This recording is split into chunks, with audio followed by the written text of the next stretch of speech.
right, here we go. It's the first live MJ morning show of 2024. And today it is only me, MJ, and Froggy. And look, I brought in Chloe as well. You brought in some reserves. So, Chloe's graduated now. She doesn't have any more college. By the way, 6 o'clock exactly here at the MJ Morning Show. Yeah, so Chloe, we're just back from a little Christmas vacation. Chloe, how does it feel to be a college graduate? Good. It feels good. Can you hear me okay? Yeah, we hear you. Okay. Yeah, it's a microphone. You're speaking into the microphone. I've got the proper switches and little faders working here. Just wanted to make sure. Oh, yeah. Well, thank you. Thank you for making sure your 40-plus year dad of broadcast excellence has your microphone on. Yes, we can hear you okay. Yeah, so no Fester today. No Roxanne today. Fester, I don't know what the story is. Remember, Fester got all bent out of shape. Yeah. Because we were back today, and he wanted to be back tomorrow. And why was he all bent out of shape over that? Do you remember? It was kind of like he did a little RV trip, right? I don't know what the hell he did. For some reason, they wanted to stay an extra day. I don't know. It's stupid. And he was like, yeah, don't come back on Tuesday. Come back on Wednesday. Yeah, it's weird. It was just very, very odd. It was strange. And then... Jesus. What the hell? Move over, Chloe. Oh, Okay. God. What the? Jeez. What the hell? Fester is just Move over. Fester just kicked the studio door open. Kick it open, 2024. And just push. What the heck? Just push Chloe over from mic number 3 over to Roxanne's mic, which is mic 5. Guest mic is 4 in the middle. Well, Fester, what the hell are you doing here? Changing plans. Apparently, He took the RV here. Yeah, it's in the Almost front. drove it in. ladies and gentlemen, breaking news on the MJ Morning Show. Seriously, why the hell are you here? Yeah, were you lying the whole time? You made such a big stink over, what if we come back to work on Wednesday? What was that all about? Why? I know that a lot of schools are still out. Yeah, public schools are still out. Right, I know that, Hillsborough, Pinellas, or all the other counties as well out? And My kids are out. Yeah. that's why I said Hillsborough. Oh, yeah. Did you? Both you and Fester's kids are in Hillsborough County Public Is Schools. that why? Is you're pissed off that you have to work and they get to stay home? No, I mean, listen, who comes back on January 2nd? The world. No, Everybody's they going. don't. The whole world is back. Work. This is the natural. Look at the Beasley Media calendar. This is the work day that we return. Yesterday was New Year's Day, Monday, and here we go. It's the day following. It's a Tuesday. It's not like we're observing New Year's Day on a Monday. Sometimes, let's say, you'd have New Year's Day on Sunday. Sometimes maybe you'd get Monday as the holiday off. But no, we're back. All right, so what the hell changed? And why you just kick open the door like, change of plan? What kind of change of plans were there? Or are you just waiting out there for him to mention you and then you burst in? I mean, what is this? Yeah, I was waiting. Yeah, Right. all kinds of Fester drama. God. Yeah, The fact is- radio theater here at the MJ Morning Show. Yeah, what's going on? The kids were a real pain in the ass to be with. I won't lie. Did you end the vacation early? I looked at my wife yesterday morning as we're sitting at our picnic table at Mayaka River State Park. I'm like, what the bleep are we doing here? What, you Oh serious? these two kids are arguing over who has the syrup for the waffles. I want sausage, not bacon. Everything's a fight. This and that. That's right. You And I'm grabbed an RV from General RV. Yeah. You can fight like that at home. And I'm like, that's what I said. I go, first of all, the first thing I said is, Don't make me turn this RV around. the big threat all weekend was, we'll go home right now. We'll go home right now. And then yesterday morning, I'm like, honey, what the hell are we doing here? And she's like, let's go. And by the end of it, and we had the whole day. I mean, technically, I could still be there till 1 o'clock this afternoon. We just slowly packed up, and by dusk, we rolled out of there. I was like, let's go. Let's get home. And we were amazingly, like any vacation or any trip, you're glad to be home as soon as you pull into the driveway. Wait a Like, minute, what was the deal about coming back on Wednesday instead of today? I don't understand the one-day difference. well, originally, I booked my trip until tomorrow.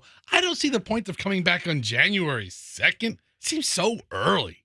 And January 3rd is January different? 3rd. Yeah, really. Just What a an idiot. huge gap. Okay, first of all, it's not my fault that you don't take the school calendar into any consideration. When your kids were in school, Chloe, Oh, God, here we go. Here we Obnoxious go, here we 2024. go. you took school holidays off. Hey, Fester, you turning up the obnoxious knob in 2024? Well, I mean, your kid happens to be here, and I'm talking It's going to about go Yeah. to 11. It's- So, no, the short answer to that question is yes.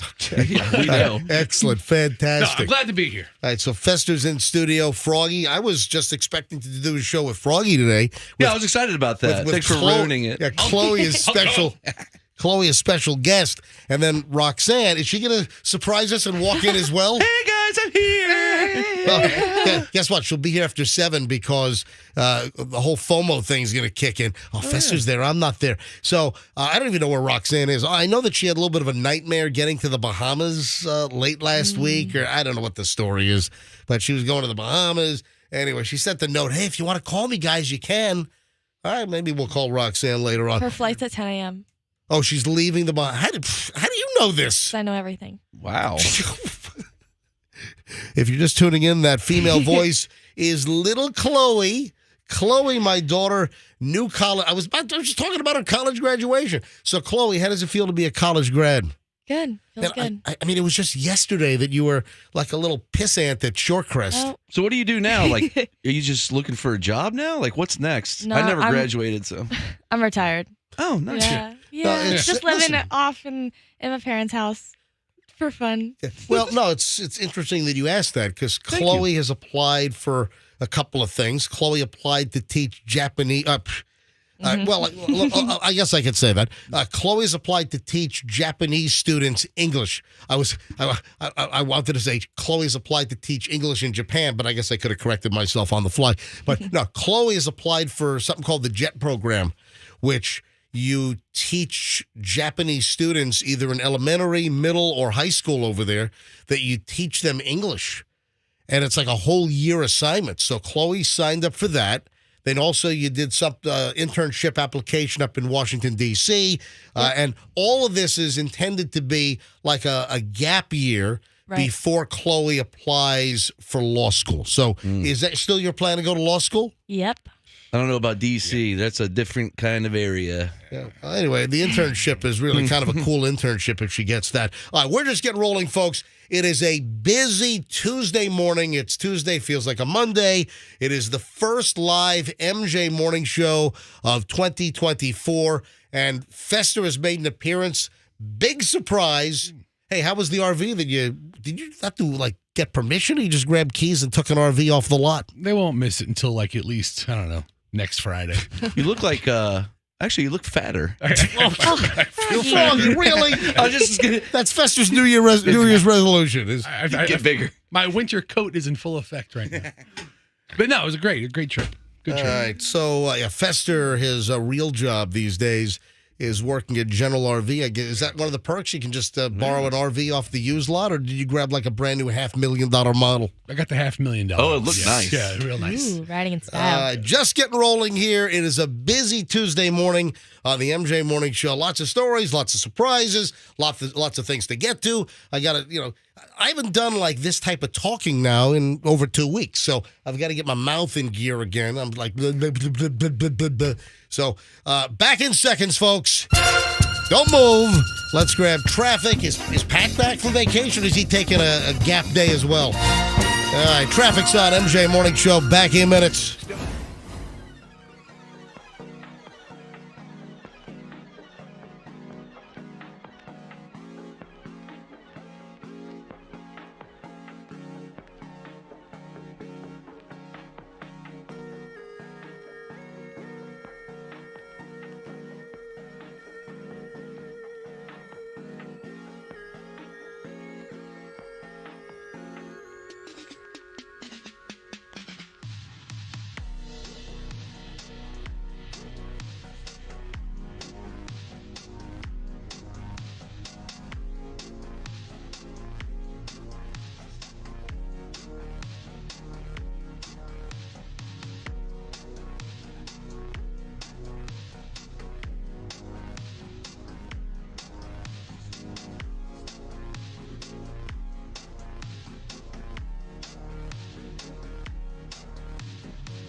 5 MJ and a crew. We're just minus Roxanne. I thought we were going to be minus Fester as well, but Fester surprised. About 2 minutes into the show this morning, Fester kicks the door open.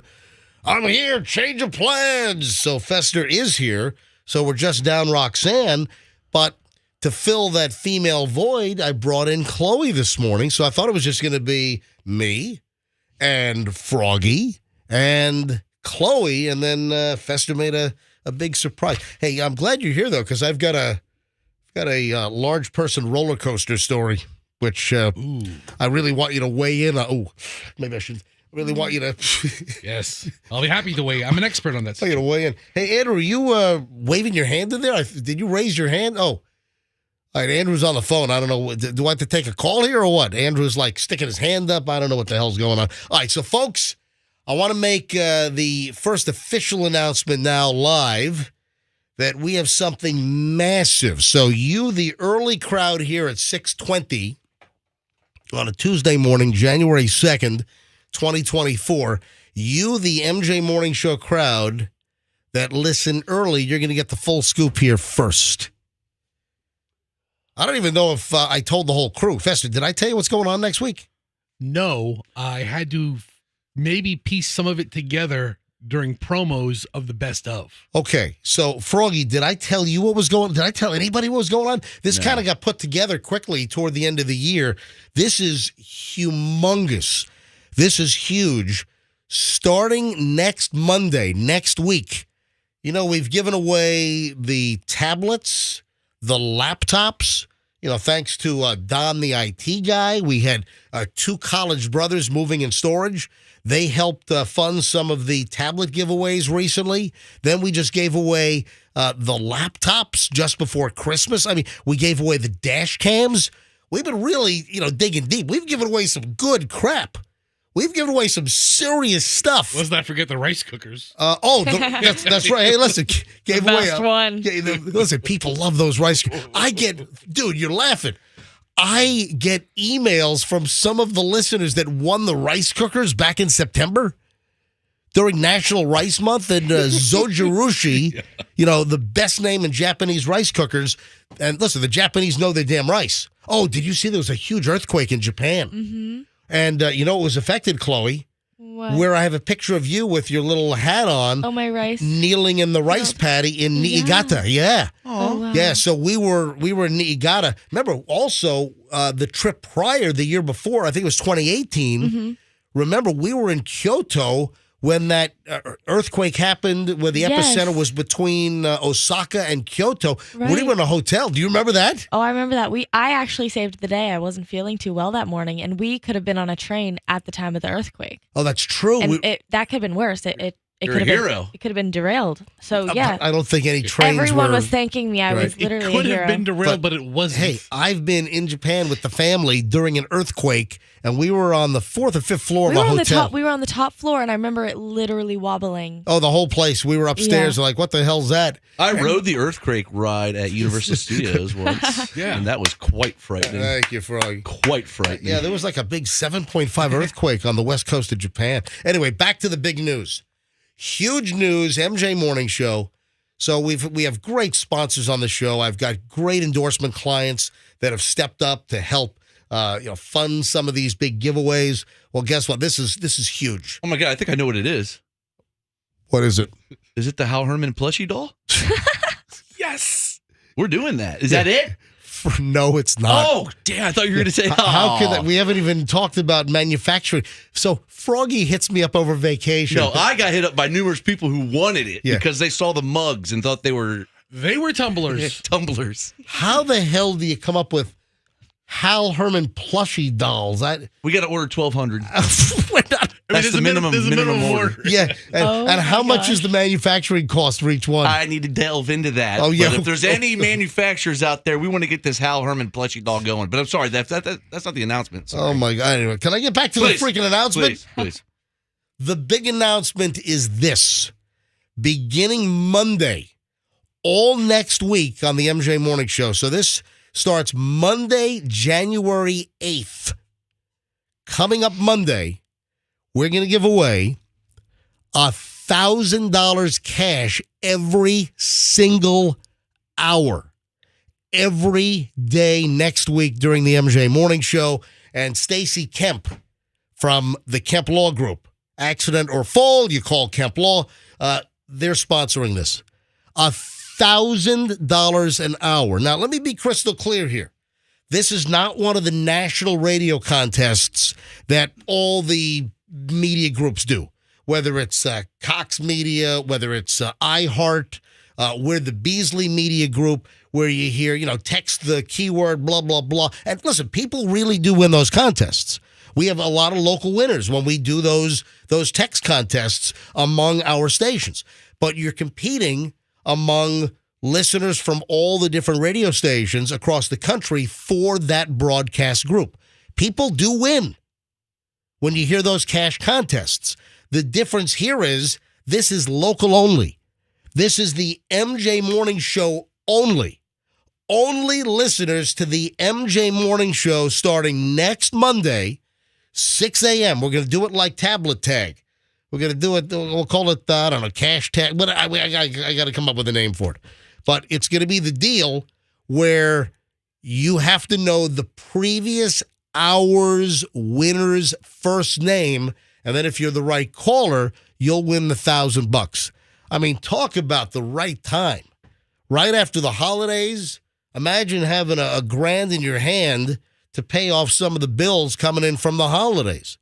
So we couldn't have timed this any better. So that's $20,000 cash. Next week, spread the word on this, folks. Next week, the MJ Morning Show, we're giving away $20,000 every day. Monday morning, we'll start it with just a random caller because we got to prime the pump. We have to get the first winner in order to start the cascade of the cash tag. So 6 a.m. hour next Monday, we're just going to take a random caller. I don't know, caller 50, caller 75, caller 105, whatever. And whoever is the correct caller is going to win the $1,000. Doing no work whatsoever. You just win $1,000 if you're the right caller. That's it. And then we'll get the first name. And then the next hour, 7 o'clock hour, you got to know who won in the 6 o'clock hour. And then for the 8 o'clock, you got to know the 7. For the 9 o'clock, you got to know who won the previous hour in the 8 o'clock. And then you got to be listening in the 9 o'clock hour because you need that first name for the next morning, Tuesday morning at 6 a.m. You need the first name of the last winner of the contest if you're the correct caller. So $1,000 an hour every single day next week, Monday, Tuesday, Wednesday, Thursday, Friday, 6, 7, 8, 9 o'clock hours. That comes out to $20,000 cash, and it is all possible because of the Kemp Law Group. Accident or fall, you call Kemp Law. So spread the word on this, folks. That's pretty cool. Coming right out of the chute in 2024 with $20,000 in cash to be given away next week. Get ready, get your fingers primed, get all psyched up because we're gonna have 20 winners at $1,000 a pop. Chloe, you got a little smile on your face over there. Oh, yeah, I'm just trying to think of, the name for it. So I'm trying to think of, alliteration. Oh, name. yeah. Oh, look at you. Yeah, Moneybags MJ. Okay, that was terrible. That's really bad. that sucks. That was really, really That bad. sucks. Was Thanks, a turd. I'll go. You didn't take a marketing class in college, did you? No. That was like a popcorn fart in church. Andrew, what did you say? Like, you know what they say. No, what do they say? When stuff doesn't go over really well, it was like a popcorn Just crickets. fart in church. Whatever. Sounds Anyway, delicious. so I got to come up with a name for the thing. Okay, Let's think. I'll work on it. Cash out the ash. Oh, I like that. Wait. Well, I wrote some promos before the holidays, so I don't know. Did we? You know what? Did I? Maybe I already came up with a name and I just forgot about it over the holidays. Well, that's great. I got to go back and listen to the promos. maybe I did come up with a name. Anyway, listen. All you got to know is next week you listen to the MJ Morning Show, and every single hour, all week long, you got a shot to win $1,000 every single hour. It's not a national contest.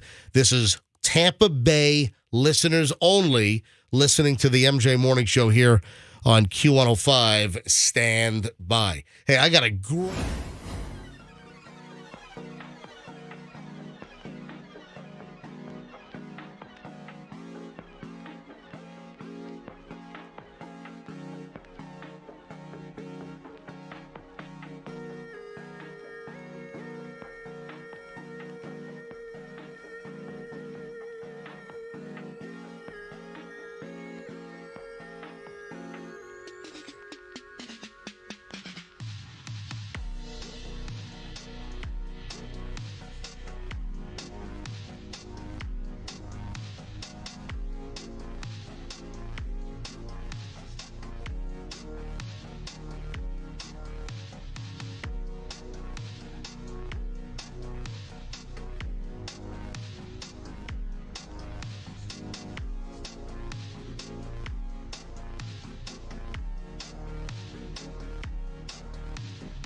Early pile of the morons in the news. Oh, I thought of the name I came up with was the MJ bill pay.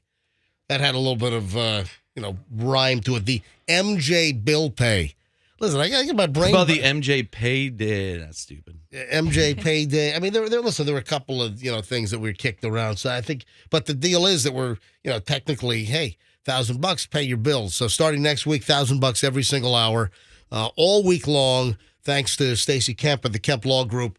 Accident or fall, you call Kemp Law. All right, early morons in the news. And, man, I'll tell you what, there's no shortage of stuff that happened over the holidays. I'm going to have to, weave in a bunch of this stuff during the show today because there's no way I can get it all in right now. But I will do my very best. Hey, I love this. A fugitive found hiding in a couch locally. Hey, you went to Mayaca State Park? You didn't make it up to Homosassa there, Fester? Different direction. I realized that. Oh, yeah. We didn't make but you got an RV, you can move around. So how long were you parked out at the campground at Mayaca River State Park? Thursday, Friday, Saturday. Like 4 days? Yeah. Yeah, 4 days. What do you guys do all day? Oh, it's great. You go hunting for gators? There were more gators. Really? I mean, if I told you I've seen 150 gators over the last 4 days, that might be low. They were everywhere. It's a lot. And then I'd get up to the river or the lake bank and I'd be like, I'd make their mating call. Like, and my wife's like, are you serious? You're going to get humped by a gator. Yeah, humped. Please, you're like Thanksgiving dinner. Yeah, I'm thinking that it's more like getting chomped on by a gator. You didn't know that's the mating call of gators, Chloe? No, I just. Does it really sound like that? The little ones are like, Oh, the baby. Stop. If you ever look out on a lake Like anywhere. I mean, they're in all the lakes. If there's a lake in Florida, there might be a gator in it. And you hear. What if we hear that coming from your bedroom? That's not doing it, dude. Is that what it sounds like? That's their. You don't know what a gator sounds That's like? their call. That's not them in the throes of gator passion. I haven't had a lot of encounters with gators. We once had like an 8 or 9 foot gator in our parking lot on Gandy when we were at the other radio company, when we had the MJ morning show over, at the Clear Channel. Looking for an internship.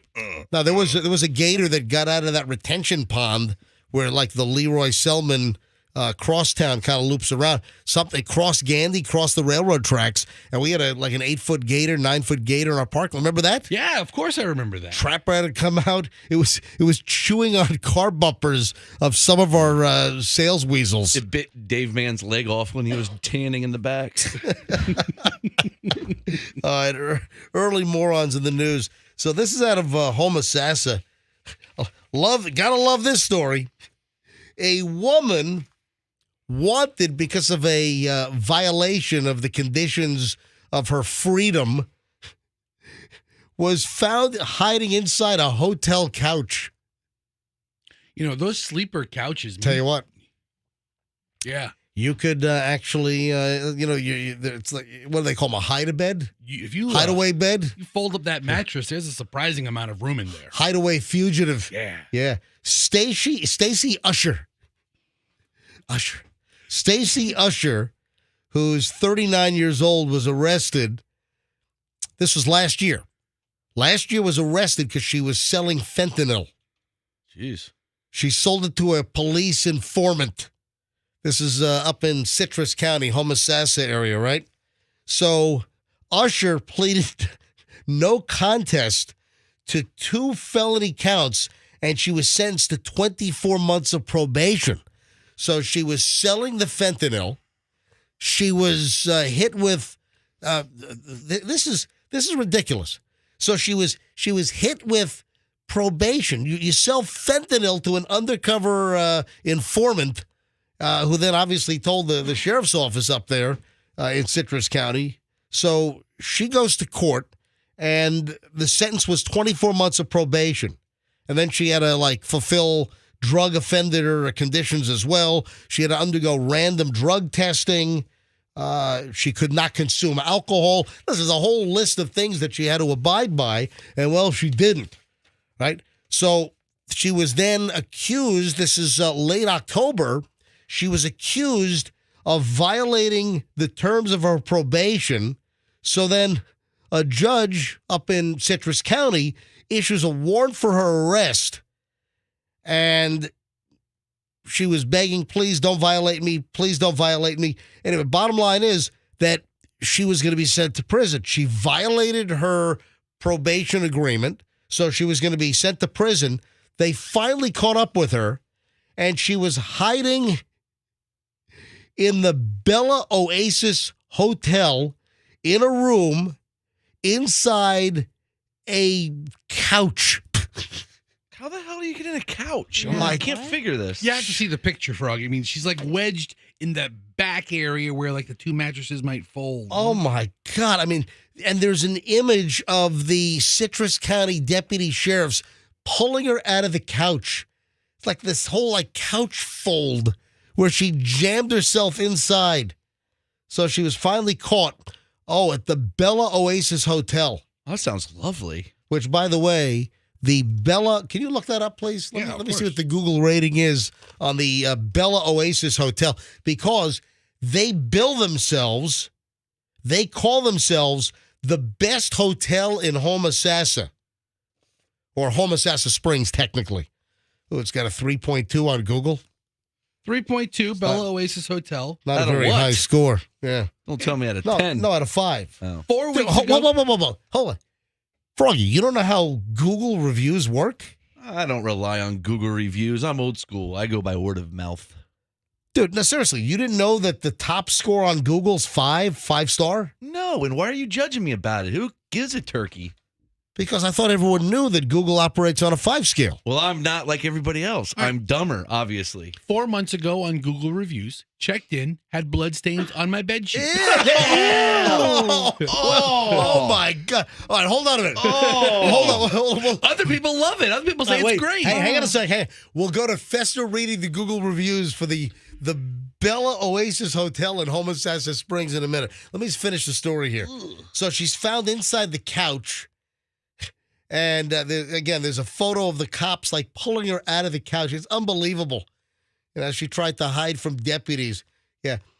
She also has a long previous history. She's written worthless checks. She's been arrested for fraud, grand theft convictions. And she appeared earlier this month, or last month, I should say. She appeared early in December in circuit court. A judge revoked her probation and then sentenced her to 24 months in state prison. So at this point, she should be already in the custody of the Florida Department of Corrections. And I don't know if there are any couches in the state prison where she's going where she can hide in that. Yeah, those jail cells tend to be pretty stark. You can't hide in a cot. You got a mattress as thick as a piece of Melba toast. I'm sure. All right, so Fester, what time is it? 6:46.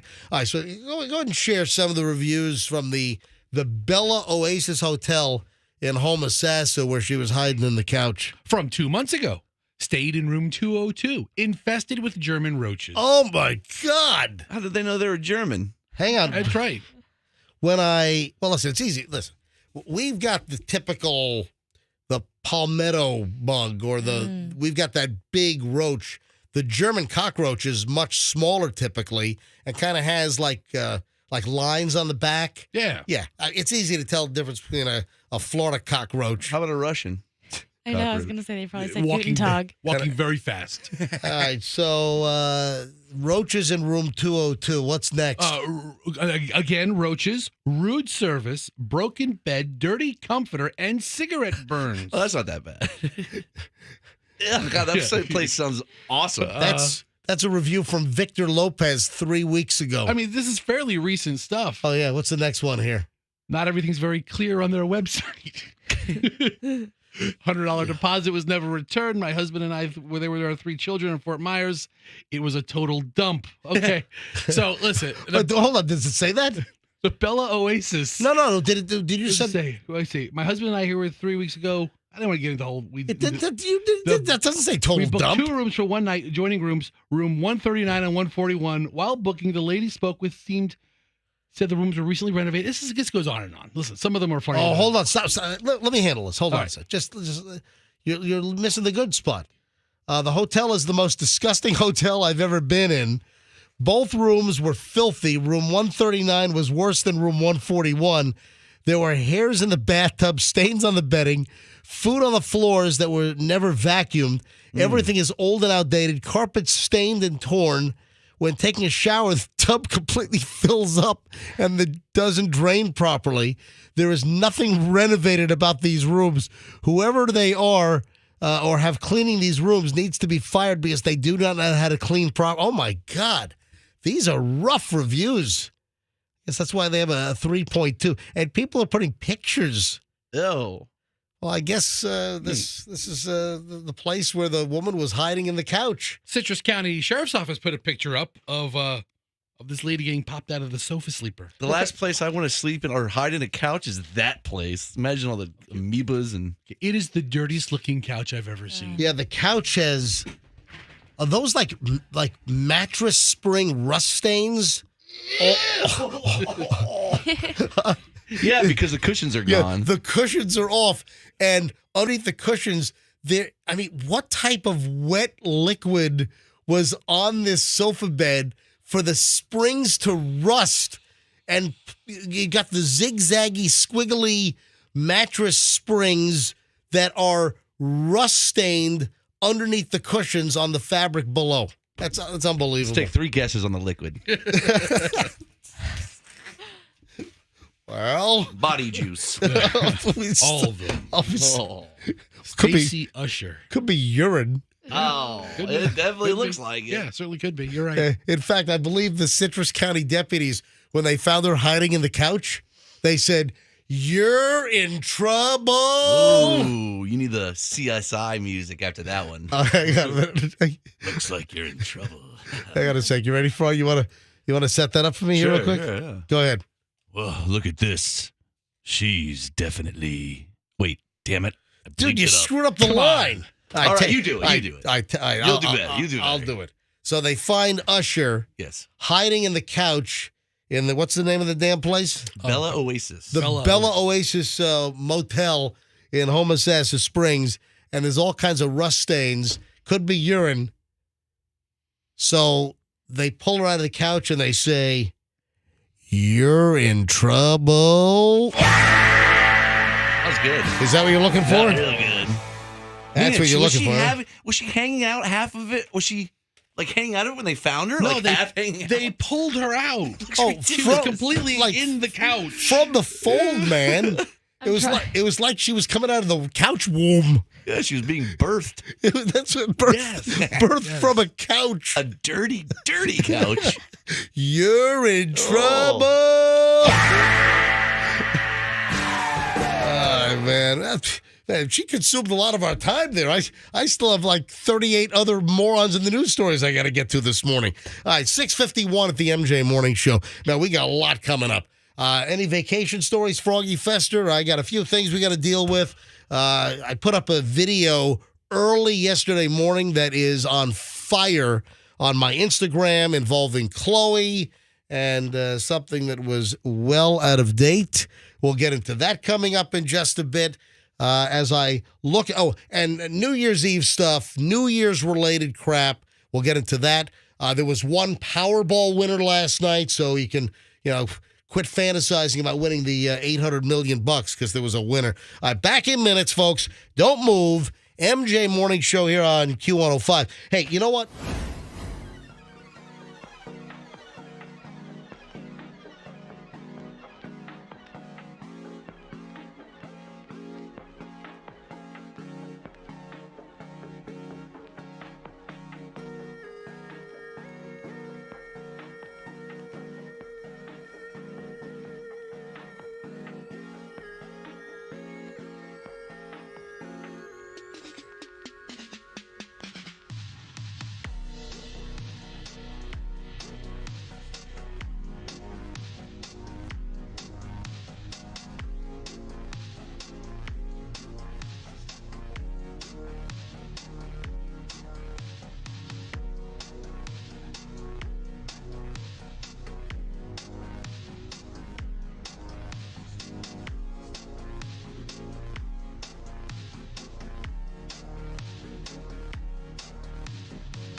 Weekday morning show on Q105, and I guess we call this breaking news. What do you think?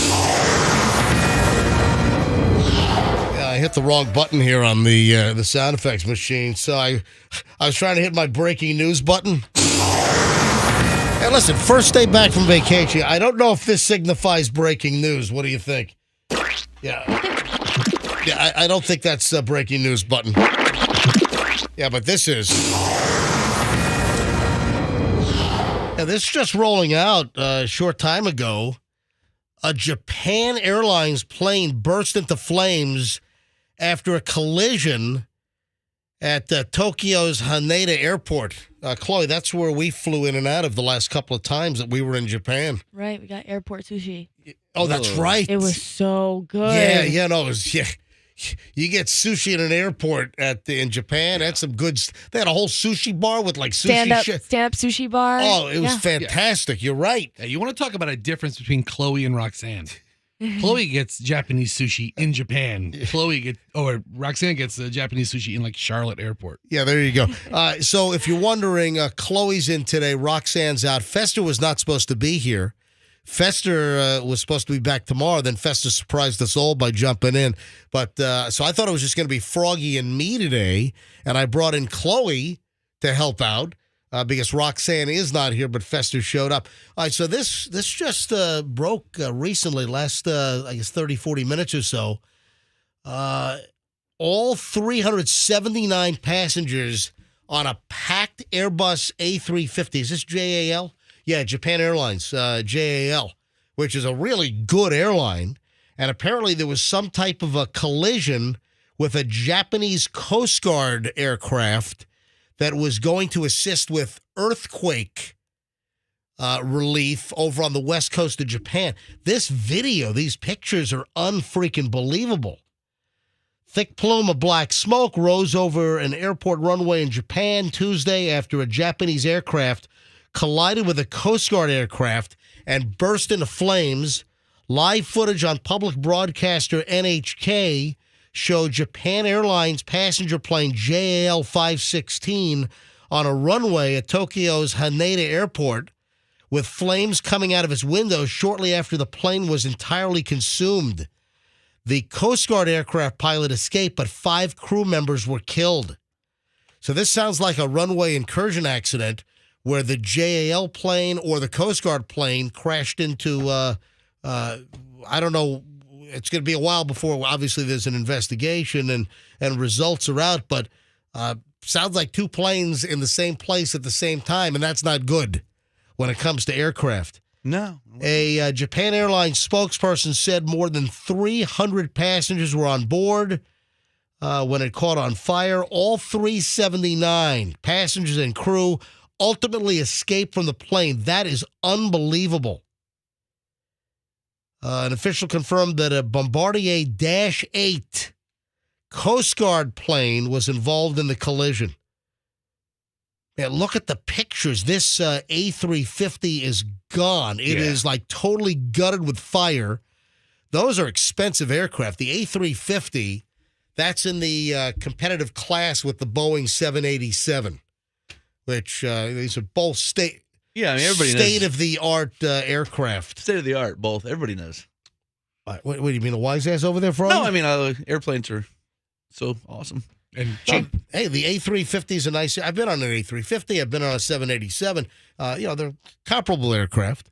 I typically like the Boeing aircraft. I like the... So does that mean the stewardesses did their job really well? I don't think you can say stewardesses anymore. Air waitresses? Even we stop at their flight attendants. Flight attendants, that's what I'm looking for. Clearly, if you're able to evacuate 379 passengers and crew, they did something right. That is just... when you look at this aircraft, completely engulfed in flames on the runway in Japan, this is unbelievable. Now, do they get like a pin or like an award? They get wings. Like purple wings? It looks like the plane was coming from Sapporo, which is on the island of Hokkaido, rather. So you've got Hokkaido, which is north of the main island, which is Honshu. So it looks like the flight was out of Sapporo to Haneda. And Haneda's, busy airport. But that's insane that 379 people escaped, and this plane is a total loss. It's like burnt to the ground.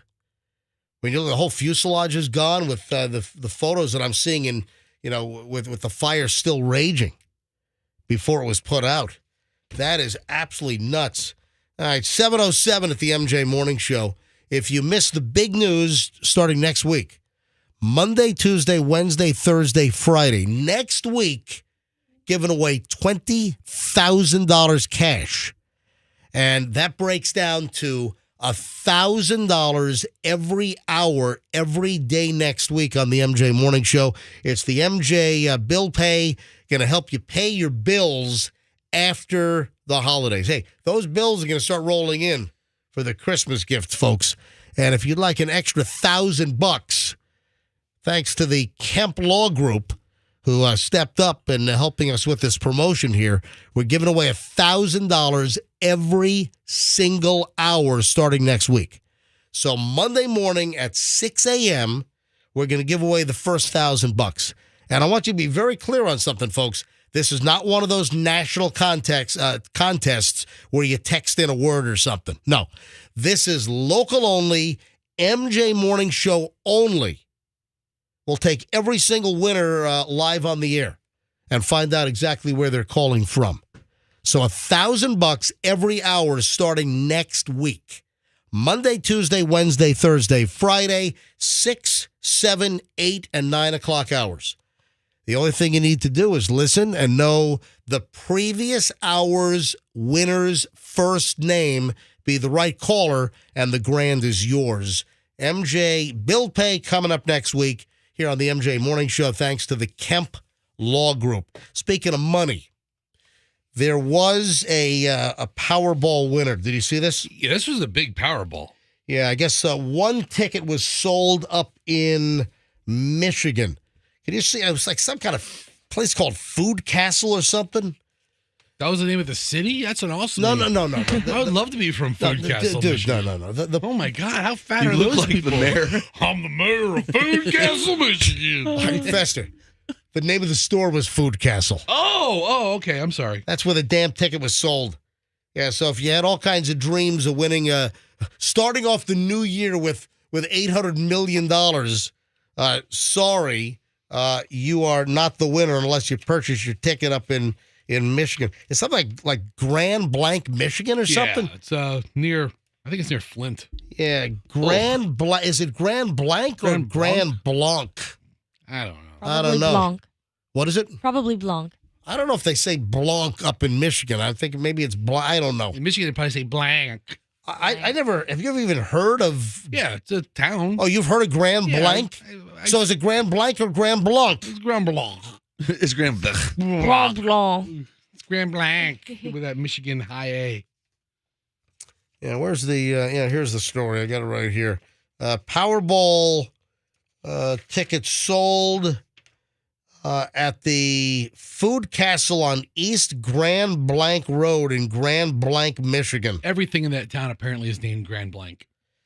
Yeah, the winning jackpot last night was up to $842 million. Wow. One ticket. Hey, listen, at least it wasn't freaking California again. It seems like California, they're winning all these damn prizes. Well, we did have that biggie in Florida. We had that $1.6 billion ticket that was sold over near Jacksonville, right? And I think the winner finally came forward on that, and I believe they claimed the prize in an LLC to try to shield the identity of the winner, which is pretty smart to do. But the latest $842 million jackpot, one freaking ticket sold at the Food Castle up in Michigan. Cash value, $425 million. It's pretty ginormous. Good for them. Oh, you know what else I saw? I saw that Edwin Castro guy. The guy who won the big jackpot. The original big jackpot in California. I saw a story about him over the weekend that he's bought another house. He's buying like Porsches. He's buying all kinds of That's investments. Yeah. You know, you make investments when you have money, don't you? So he's making them in cars. I mean, he can't spend the money fast enough. I mean, interest alone, big deal. Does this guy have like some deadly disease we don't know about? He's just like, He has a year to live, so he's going to spend all of his money? What's happening? What is this, like Brewster's Millions or something? No. Brewster's. The guy has like a $1 billion+ dollars. He can do whatever he wants. Yeah, here's Seems what like I he's saw. rolling through I it. saw this from Yahoo Finance over vacation. $2 billion Powerball winner buys third multi-million-dollar home, Porsche 911. Experts call it a mistake. Why? And, because this guy is on such a rip. He bought like a $50 million mansion. He has more money than Drake. But Who cares? $2 billion. Hang on a minute. Here's the problem. This guy's on such a spree that some of the experts are saying that he could be on his way to bankruptcy. Yeah, okay, whatever. You can't spend $2 billion in a lifetime, can you? I'm not making this up. Of course, I mean, you it depends can. how you spend it. Yeah. What? You're going to buy a cloud? What if can you give buy? What if you give everybody in China $1? Then you're broke. You go, oh, crap, I should just save some. What some of the experts are saying, first of all, he won the $2 billion jackpot, but after taxes, what do we figure it out to be? After taxes, the cash value was like $1 billion, and then you take the taxes off. What was he left with, like $600 million or something? It's a lot of freaking money, but the guy is buying $50 million houses, and then all of the upkeep and maintenance. Listen, I'm not making this up. I want to see the house. Here's one of the experts in the story says that it wouldn't surprise them if he blows through all the money within 5 to 10 years and ends up bankrupt. You'd buy a house like John Travolta has with like 4 airplane hangars and 5 airplanes. You'll burn right through that money. Yeah, luxury homes often become a major ongoing financial burden, and they can take years to sell. Simply maintaining a home can cost 1% to 4% of its value annually, which means that Castro could be spending millions of dollars each year just to hold on to the properties that he's purchasing. That's the big Powerball winner from California, $2 billion. Jeez. Good for him. Living like MC Hammer. Hey, that guy made a fortune, and MC Hammer had declared bankruptcy, didn't he? Yeah. All right. MC Hammer money and this $1 billion winner from the lottery. $600 million. I'm sure MC made that. You sure?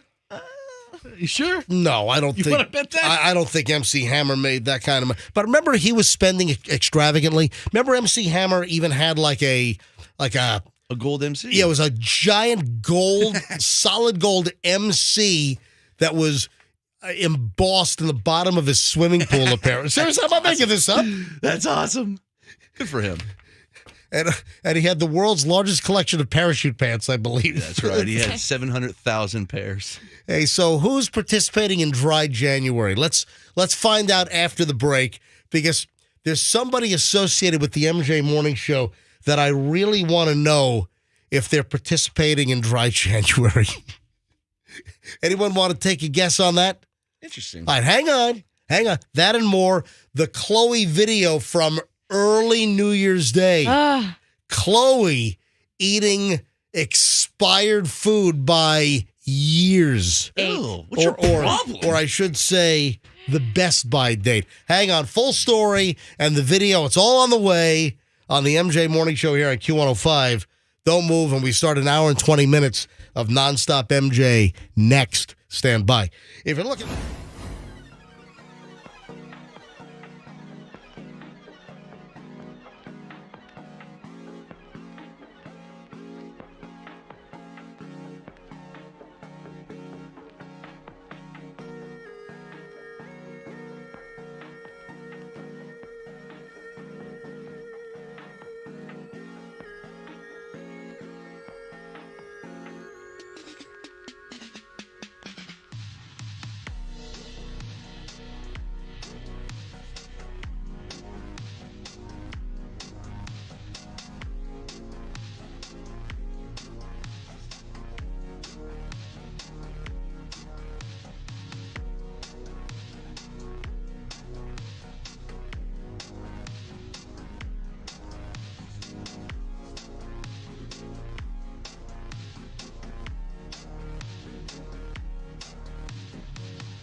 Morning Show, Q105, 724, as we try to get back into the saddle here after a couple of weeks off. It's our first live show here in 2024, here on January 2nd. And Chloe, my lovely daughter, college grad, our special guest in studio, she's kind of filling in for Roxanne. And I didn't think Fester was going to show up. I thought it was just going to be Froggy and me today with special guest Chloe. And then Fester kicks in the studio door at like 6:02. And what do you say? I'm here, bitches, or whatever you said. Something like that. Move on over. Yeah, whatever. What a so pleasant surprise. I should have taken the day. Fester with a change of vacation plans. And Fester had borrowed an RV from where he works after the MJ Morning Show at General RV over off of I-4 in Sefner. And Fester borrowed one of the used RVs, took the family on a camping trip. And I guess it was so miserable with the kids fighting that Fester ended the trip early because Fester was not scheduled to be back until tomorrow's show. And here he is today. You know, the park was beautiful. The camper was great. Everything was fine except for the two kids. That's a confined space. If we could have just left them at home, that would have been great. No. We would have had a lovely time. Should have left them at the campsite. Yeah, you know what? All the gators over at Mayaca River State Park could have watched them. But, oh, God, these kids back and forth. I'm like, all right, shut up. Are you suggesting that should have left the kids at the campground to fend for themselves with all the gators they saw? Is Put that them in it? a meat suit and leave them out there. Yeah. All right, 726 MJ Morning Show. A lot to cover. As you know, we do an hour and 20 minutes of nonstop MJ right around this time every single day. 1 hour and 20 minutes nonstop. No commercials, no music, just nonstop MJ Morning Show. If you missed the big announcement last hour, well, we're going to be doing this all next week, folks. Trust me, you'll find out about this sooner or later. The big announcement is we're giving away $20,000 cash beginning next week. So how are we doing this? Well, it's going to be local only. I'm very excited. Thanks to the Kemp Law Group. Kemp Law Group sponsoring the MJ Bill Pay. We're giving away $20,000 next week to 20 different winners who will grab $1,000 each. Simple deal, just like we gave away the laptops, just like we gave away the Microsoft tablets, the dash cams. We're going to do MJ Bill Pay money tag, or whatever the hell we're going to call it. And you just got to keep listening and know the previous hour's winner's first name. And then be the right caller and grab $1,000. So next Monday morning, this will be Monday, January 8th, 6 a.m. hour, we'll give away the first $1,000. For the first one, you just have to be the right number caller, and boom, you win $1,000. And then every winner after that, you have to know the previous hour's winner's first name, be the right caller, and you'll grab $1,000. Again, this is not a national contest. This is not like text the word battery to no. And people really win those contests, those national contests, which all the radio companies do. People really win the money. But this is special because it's only MJ Morning Show, only here on Q105 in Tampa Bay. Next week, Monday, Tuesday, Wednesday, Thursday, Friday, your shot to win $1,000 every single hour. I will take every caller live on the air so you can hear the $1,000 be given away to a local listener here on the MJ Morning Show on Q105. So stand by. It all starts on Monday morning, 6 a.m. next week. $20,000 every hour, every day next week. $1,000. You can win it here on the MJ Morning Show on Q105. All right, bring up my Instagram, would you please? Sure. We'll get to that in a minute. I just want to prime the pump. Get ready for that. I do have the New Year's Eve pile that I think we ought to discuss here. And it is a very diverse pile of New Year's Eve and New Year's related items. First of all, we have, I guess, a local story on the first birth of Tampa General. But I'll tell you, what really intrigued me, though, is this. Twins were born in separate years. Oh, I love it when that happens. I think it happens every once in a while, right? You've got someone giving birth to twins, and one baby was born before midnight. So you've got a December 31st, 2023 birth, and then the second kid was born on January 1st of 2024. It seems fixed. Yeah, it Seems like, all right, we're having twins. We're going to induce you. Why do you think that's fixed? Do you think it was all rigged? Do you think it was done to actually have that anomaly? Yeah, they Yeah. put a plug and waited. Yeah. She's just sitting there with her legs crossed. Not yet. Not yet. What? 11:58? What the hell do you say? A plug? Yeah. That it's born. Yay. Okay, all right, let's pull the plug out. Yeah. Time for the second baby to be born in January of 2024 and See? not December of 2023. It's like opening a fine wine. Then that's all they talk about for the rest of their lives. You know, my kids are born. They're twins. Hey, I got a twin. Yeah, it's happened up in New Haven, Connecticut. Tell you, I'd rather be talking about some New Haven style pizza, you know?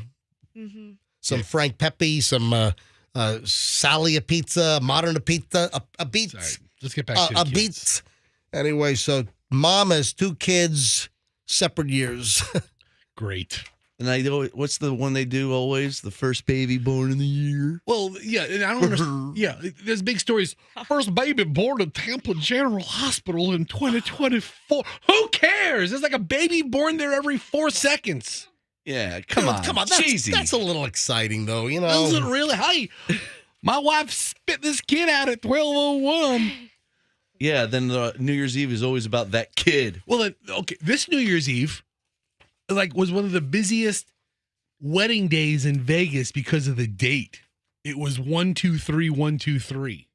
Say that again? Oh. The date on New Year's Eve was 12, 1-2, then 3 for the 31, and then 1-2-3. Wait, I don't explain it again. Okay, so on New Year's Eve, the date was 1-2-3-1-2-3, which has never happened in, I guess, 100 years, or right? Yeah, I think so. But so it's fairly rare. So that I saw a story that, hey, lovebirds are heading to Vegas chapels so they can have the anniversary of 1-2-3-1-2-3. That's cool. Is it? I was Is trying it? to Yeah, find. it's kinda dorky. I was trying to find the story of the first baby born at Tampa General, but I can't find it. No, darn it. I'm still after vacation trying to get in my groove here. Yeah, sometimes takes a quick sec. Yeah, see if you can find that. First Yeah, there we baby. go, right there. Where are we going? Yeah, Channel 8's website. Right here? TGH welcomes 2 babies as the first of 2024. That's great. Yeah. Come on, guys. It's exciting. Little Come on. Chet and Wilbur. Hey. It's a new year, and this time Tampa General Hospital welcomed not 1, but 2 babies. The hospital said it. Oh, so the twins. Oh, but they were born after midnight, 12:02. Oh, darn. Well, actually, one's going to be older than the other. Wait a sec. Oh, guess what? We could have had one 2023 baby and one 2024 baby. We could have had that here in Tampa Bay as well. I'm sorry. I said So the first twins were born at 2:20 in the morning. 2:20 in the morning. I thought it was Then just after midnight. Little second baby popped out 14 minutes later. There we go. So the first baby was 2:20 a.m. and the boy was born at 2:20, and then the sister was born at 2:34. That's great. So 14 minutes later. I saw a documentary about 2 twins that heads were connected. Yeah. The famous sisters. One's a country singer. Yeah, she goes by the name Reba. Yeah. How would it work with them? I wonder if one came out and then was stuck. Keep going. Keep pushing. By the way, she has really good songs. Can I finish with my Yes. New Year's related stuff? Please. So I guess they got wise over at CNN. They let Anderson Cooper and Andy Cohen have alcohol again. Mm-hmm. Good. Remember there was a ban, and last year there was no alcohol, right? Isn't it because he yelled at Ryan Seacrest or something? A couple of years ago, it went really off the rails. Even for CNN, they're like, okay, we got to I stop think this. Andy Cohen might have a problem. Good for him. Oh, he's got a financial problem as well. He got scammed out of a bunch of money. I'll get to that in a second. Oh, no. But I think we got some audio here. Yeah, here's audio of Andy Cohen and Anderson Cooper breaking the ban that CNN had imposed that they couldn't drink alcohol on the air after some things, I guess, went off the rails. At the top of the hour, we typically have a toast, and I feel that I'm hearing from a lot of people, and I guess I'm just wondering, does Daddy get his juice? What the hell? Does Daddy get his juice? Daddy gets juice. You want some juice and juice? You bet he does, Andy. Daddy wants juice and juice. This is one of the first years in a long time that I saw no New Year's Eve TV. Michelle and I and Chloe, we were invited to the Tampa edition for the Kool and the Gang party, and they had Kool and the Gang. They were great. They were fantastic. Wait, that was really them? I thought that was like a tribute band. No. I'm like, No. what? You're at a party with Kool and the Gang? Now, Robert Kool Bell, the bass player, is the original Kool from Kool and the Gang. There are obviously a lot of new members, but Kool and the Gang, they were fantastic.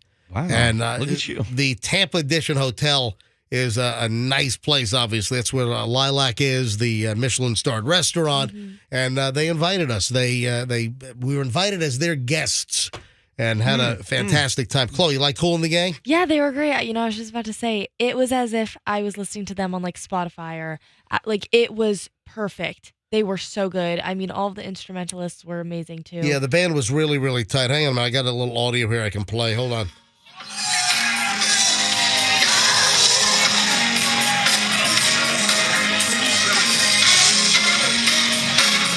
So this is live on Sunday night.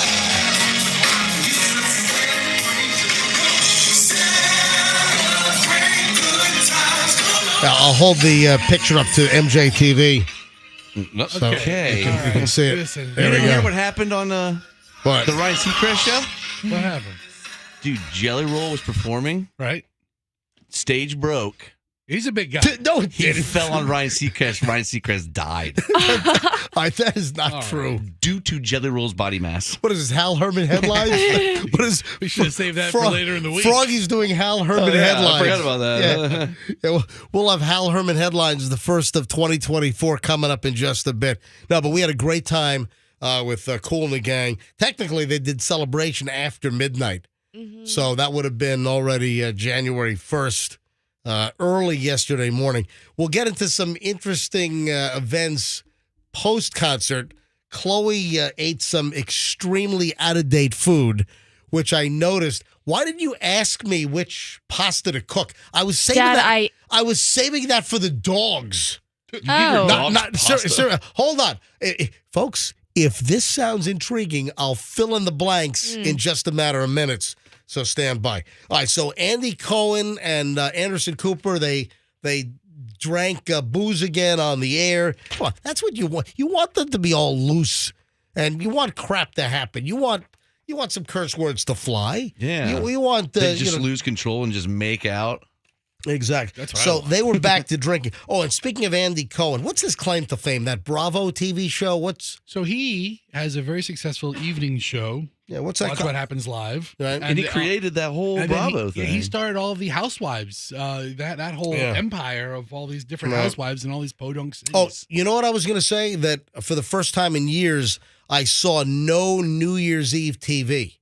So I didn't see anything on the networks. I didn't see, the dullard Ryan Seacrest doing the Dick Clark ball drop. I didn't see Anderson or Andy Cohen on CNN because I didn't have the TV on, and we had left a little after 9 o'clock to go to downtown Tampa. So for the first time in a long time, I saw no New Year's Eve television. Oh, but Andy Cohen, before I get back to some of the New Year's stuff, Andy Cohen says he was scammed out of a lot of money. Some fraud artist got his bank account details and drained a bunch of money out of his bank account. Yeah, I don't see the exact dollar amount, but he says that it was a lot of money. He revealed that he was scammed out of a lot of money after a fraudster duped him into handing over personal details. Come on. What are you giving out bank account number, routing numbers, and really? You want my social security too? Listen, I get fished. I get attempted fished. What, 2-3 times a month probably? I don't fall for that crap. Michelle, my lovely wife Michelle, just over the weekend, she said, "Hey, I got this link and it wants me to click," and it was like. And she's like, "Of course I didn't click on this thing." She was joking around. Yeah, they were looking for some information. Of course I clicked it and gave it to him. And I'm like, "Sure." And then she starts laughing. Of course not. But, I mean, Andy Cohen, this guy's made a fortune with the Bravo crap. And you're telling me he fell for a phishing scam? I mean, if they call and they say they're from the bank. Oh, I'll tell you what. A doctor that our families used clearly got hacked. So over break, a phone call comes into Michelle's cell phone, and they're calling from a doctor's office, and Michelle recognized the doctor as a doctor that Julian had seen. Just a little foot thing. And the doctor obviously had all of Julian's records and contact information and the parents' names, and Michelle gets a phone call twice. First, she didn't answer. It came up as the doctor's office. And then the second time, she did pick up the phone. And not only had they clearly had some of the doctor's office records, they also were using, phone caller ID spoofing. So they were able to ring Michelle's cell phone with the name of the doctor's office. So they were spoofing that. And then they were looking for information, and Michelle knew that something didn't sound right. It was like a foreign accent, like from India or something, and she could hear all kinds of noise in the back. It was clearly, one of these offshore overseas boiler room phone scam operations. So Michelle knew right away that something was wrong and hung up, and then called the doctor's office. This is while we're on Christmas break. Calls the doctor's office and says, I don't think you just called. And they're like, no, we didn't call. And then Michelle said, well, sounds like your patient records have been breached. And they were very thankful. And then they put two and two together, and they said to Michelle, oh, yeah, we have an elderly patient that insists that we called them, and we didn't. And my wife said, boom, there you go. You guys have been compromised. All of the data, clearly, all the patient information was stolen from this doctor's office. And then you have some kind of an offshore overseas boiler room scam joint that's trying to scam people, probably looking for payment or something, or a bank account information. Hey, maybe Andy Cohen got scammed by the same type deal. Maybe he went to the same foot doctor, maybe for a bunion. A bunion. Yeah. Or maybe a Funyun. I think they've got Funyuns in the waiting room. Can you imagine if a podiatrist has Funyuns while you wait to have your bunions removed? I love Funyuns. Funyun bunion Ew. is what I'm thinking here. Yeah, so, folks, don't fall for these scams. Again, they tried to, hit my wife up twice over the holidays. It's happening, all the time. So don't fall for these things. All right, speaking of New Year's Eve, I noticed this on the way home. We left downtown Tampa. What time? Probably 1:10, 1:15? No. How late was it? What time was it? Maybe like 1:30. Maybe 1:30. All right. I'm I'm so far off. I thought he was off by hours by your reaction. He was off by 10 minutes. So we left downtown Tampa about 1:30 or so, and I noticed this on the way home, all the smoke in the air from the fireworks. Yeah. And even before we left, we had people in my neighborhood shooting off commercial-grade fireworks. Mm-hmm. I'm surprised my dog's still alive. She freaks out. She shoved herself in the tub. That's a big problem. We had Romeo, one of our Jack Russell Terriers, the last set that we owned, and Romeo was terrified of thunderclaps. Romeo was terrified of fireworks and would, try to crawl under the sink. Well, one time the cabinet door was open and climbed under the sink and tried to burrow into the back of the cabinet next to rags and a thing of Ajax or something. Yeah. Oh. Stupid dogs. So there was very little wind over New Year's Eve, New Year's Day. What I was saying was there was a story out that the air quality in Tampa Bay was among the worst in the nation on New Year's Eve and New Year's morning yesterday. And the air quality was horrific. And reports said that it was among the worst air quality in the country. And what I was just saying was leaving downtown Tampa, heading back toward Beach Park down Kennedy, I saw the smoke that was visible from the streetlights. You'd look at the streetlight and man, look at all that smoke. Because so many people shooting off firecrackers and fireworks. And I'm telling you, the folks that shoot off the commercial grade mortars and they're not professionals. That's all you see. That's a good recipe to have your freaking hand blown off. Are you allowed to do fireworks in any state, or State? is that a Florida thing?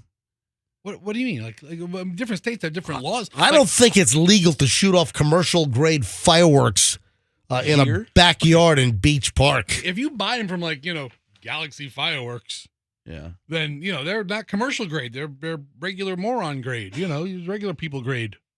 So where do people get the commercial grade mortars like they're firing off in my neighborhood all New Year's Eve night and early New Year's morning? I have a connection in China. I mean, there's still fire. Seriously, we get home at like 1:45 and people are still blasting off fireworks. They were going off all night. All right, question. Did you drive or did you take an Uber? No, I drove. And I did not drink one lick. Hey, Chloe can Don't attest lie. to this. No, don't lie, Dad. What? Whoa. I'm just kidding. I'm just kidding. Whoa. Chloe, what are you doing? What are you? There's Chloe, some accusations Chloe, happening here? Chloe. He was at the open bar maybe every 10 minutes. Yeah, yeah. For what? Getting you and Mom a drink. Yeah, that sounds Like, more right. Chloe, did I have one sip of alcohol? No, you did not. Okay. I didn't have one sip of alcohol. Drinking milk. I drank nothing. Seltzer Since water. we're talking about Exactly. I had sparkling water with a little dash of cranberry juice. since we're talking about Yeah. sips, did Chloe have more or less than 150 sips of alcohol? What are you saying? How much did she drink? What? Figure glasses, 10 Sips? drinks. I had 2 cocktails and 3 glasses of champagne. Whoa. Getting after it, huh? Yeah. Hey, Chloe's Happy New Year to 22 you. years old, man. Chloe's legal to drink, baby. And I already broke dry January. So So yeah. Oh, that's right. You were drinking. Hey, speaking of dry already January, this is a very good segue right here. Listen to this. you're welcome. Froggy, is there any truth to the rumor that Hal Herman is going to participate in dry January? He is considering it because he's had a string of bad luck. As you know, his third wife left him, Lola May. What the relationship he was in? Lola May, huh? Goldie Showers just left him again, his Yeah. old weather girl. Goldie. And he has been depressed during. He was alone during the holidays. What day can we expect Hal Herman in for the first edition of Hal Herman Headlines in 2024? What day can I mark that down? January 22nd? No, this week. Oh, this Yeah, week. yeah. Oh, maybe Friday. Friday? I was thinking about doing a truth booth with Hal. Something new for the new year. You know, people are asking for some of the old bits. We probably need to bring some things back. 8-bit hit, maybe? Yeah, people want 8-hit bit to come back. 8-bit hit. Get it right. Or I'm going to gouge your eyeball. Hold on, out. what'd I say? You called it- 8-bit hit. you called- 8-hit bit. 8-hit Cool. bit. All right, You mixed up the bit and the hit. people want 8-bit hit back, Impression connection. and also people want the truth booth back. Okay, we'll see what we could do. We got to bring some of those things back in 2024. But keep us abreast of Hal Herman and Dry January. I whether will that's keep gonna- you abreast. Thank you very much.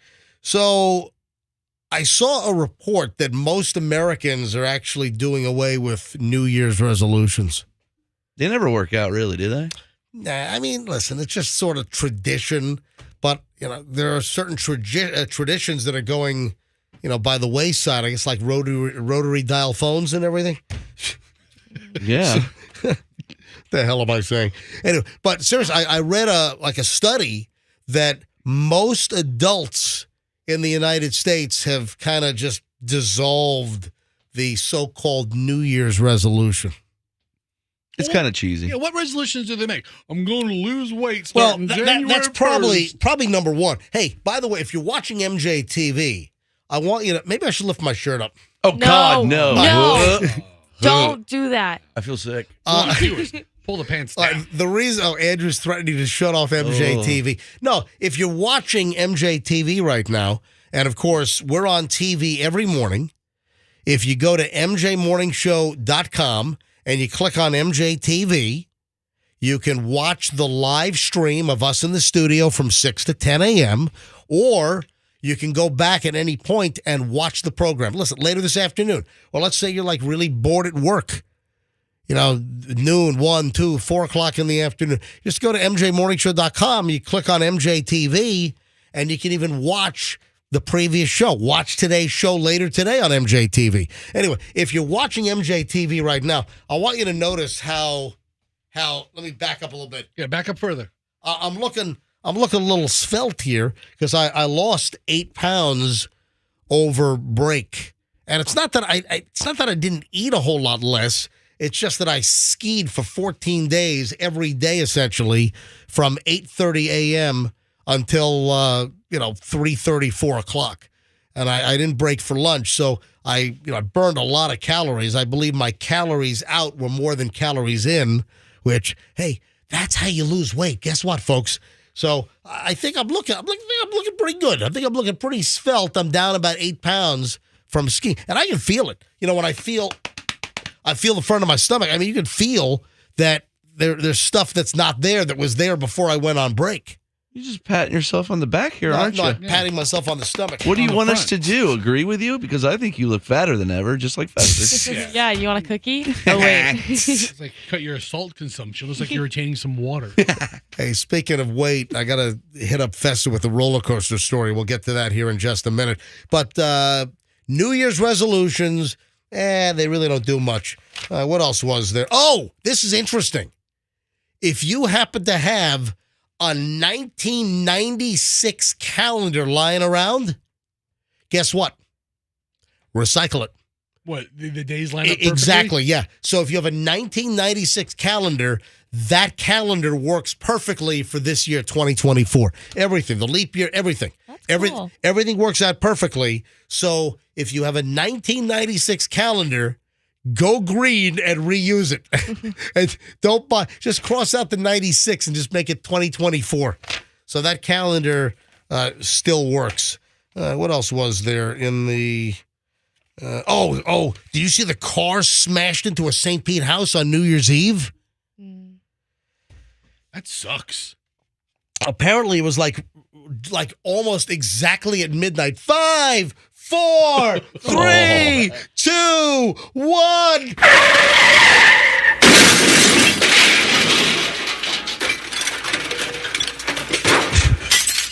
Parts still flying off the car. Poor guys. Yeah, it happened in St. Pete. It happened at 12:01, actually. Oh, my gosh. Yeah. Did you see the picture of this thing? It's horrific. It is crazy. Rod Krymeyer and his wife were fast asleep. So they didn't even wait for the new year. They didn't even wait to midnight and the ball drop. And, Ryan Seacrest being as bland and dull as ever. They were sleeping. Maybe they were watching Ryan Seacrest and they fell asleep all early because he's so boring. And a car smashes into their house here in St. Petersburg. Yeah. They were asleep. Driver crashed into their bedroom. Yeah, Rod Krymeyer said it sounded like an explosion and looked over at his wife's side of the bed, and he said it was glowing because of the lights. Yeah, right? Yeah, their surveillance camera caught it.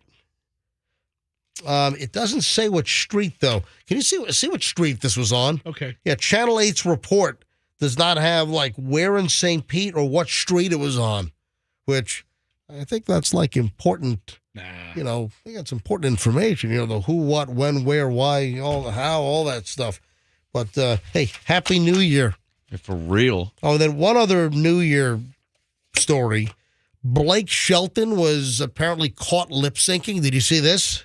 Not Blake. Was it on one of those New Year's Eve late night shows? Because I think all of them are recorded. Yeah. It's like the Macy's Day Parade. It's And don't the they worst. film them months ago? It was during CBS's New Year's Eve Live, Nashville's Big Bash. And it was pre-recorded, and fans were promised a live concert, and fans of Blake Shelton slammed him over what they said was an embarrassing New Year's Eve performance where he wasn't singing live. It was pre-recorded. So Blake. is Blake Shelton still on is it America's Got Talented or no? No, he was on The Voice. The Voice. Is he still on that? Is he still a celeb judge? I don't know. I have no Isn't he idea. married to Madonna? Who's he married to? Dolly Parton. Oh, the lucky chap. The one that sings Bananas. Gwen Stefani. One of the Wiggles? What the hell is Hold on, no. No, Fergie. No. Wait a minute. Who's Blake Shelton married to? Blake Shelton's not married Yeah, to it is Fergie. Is it Fergie?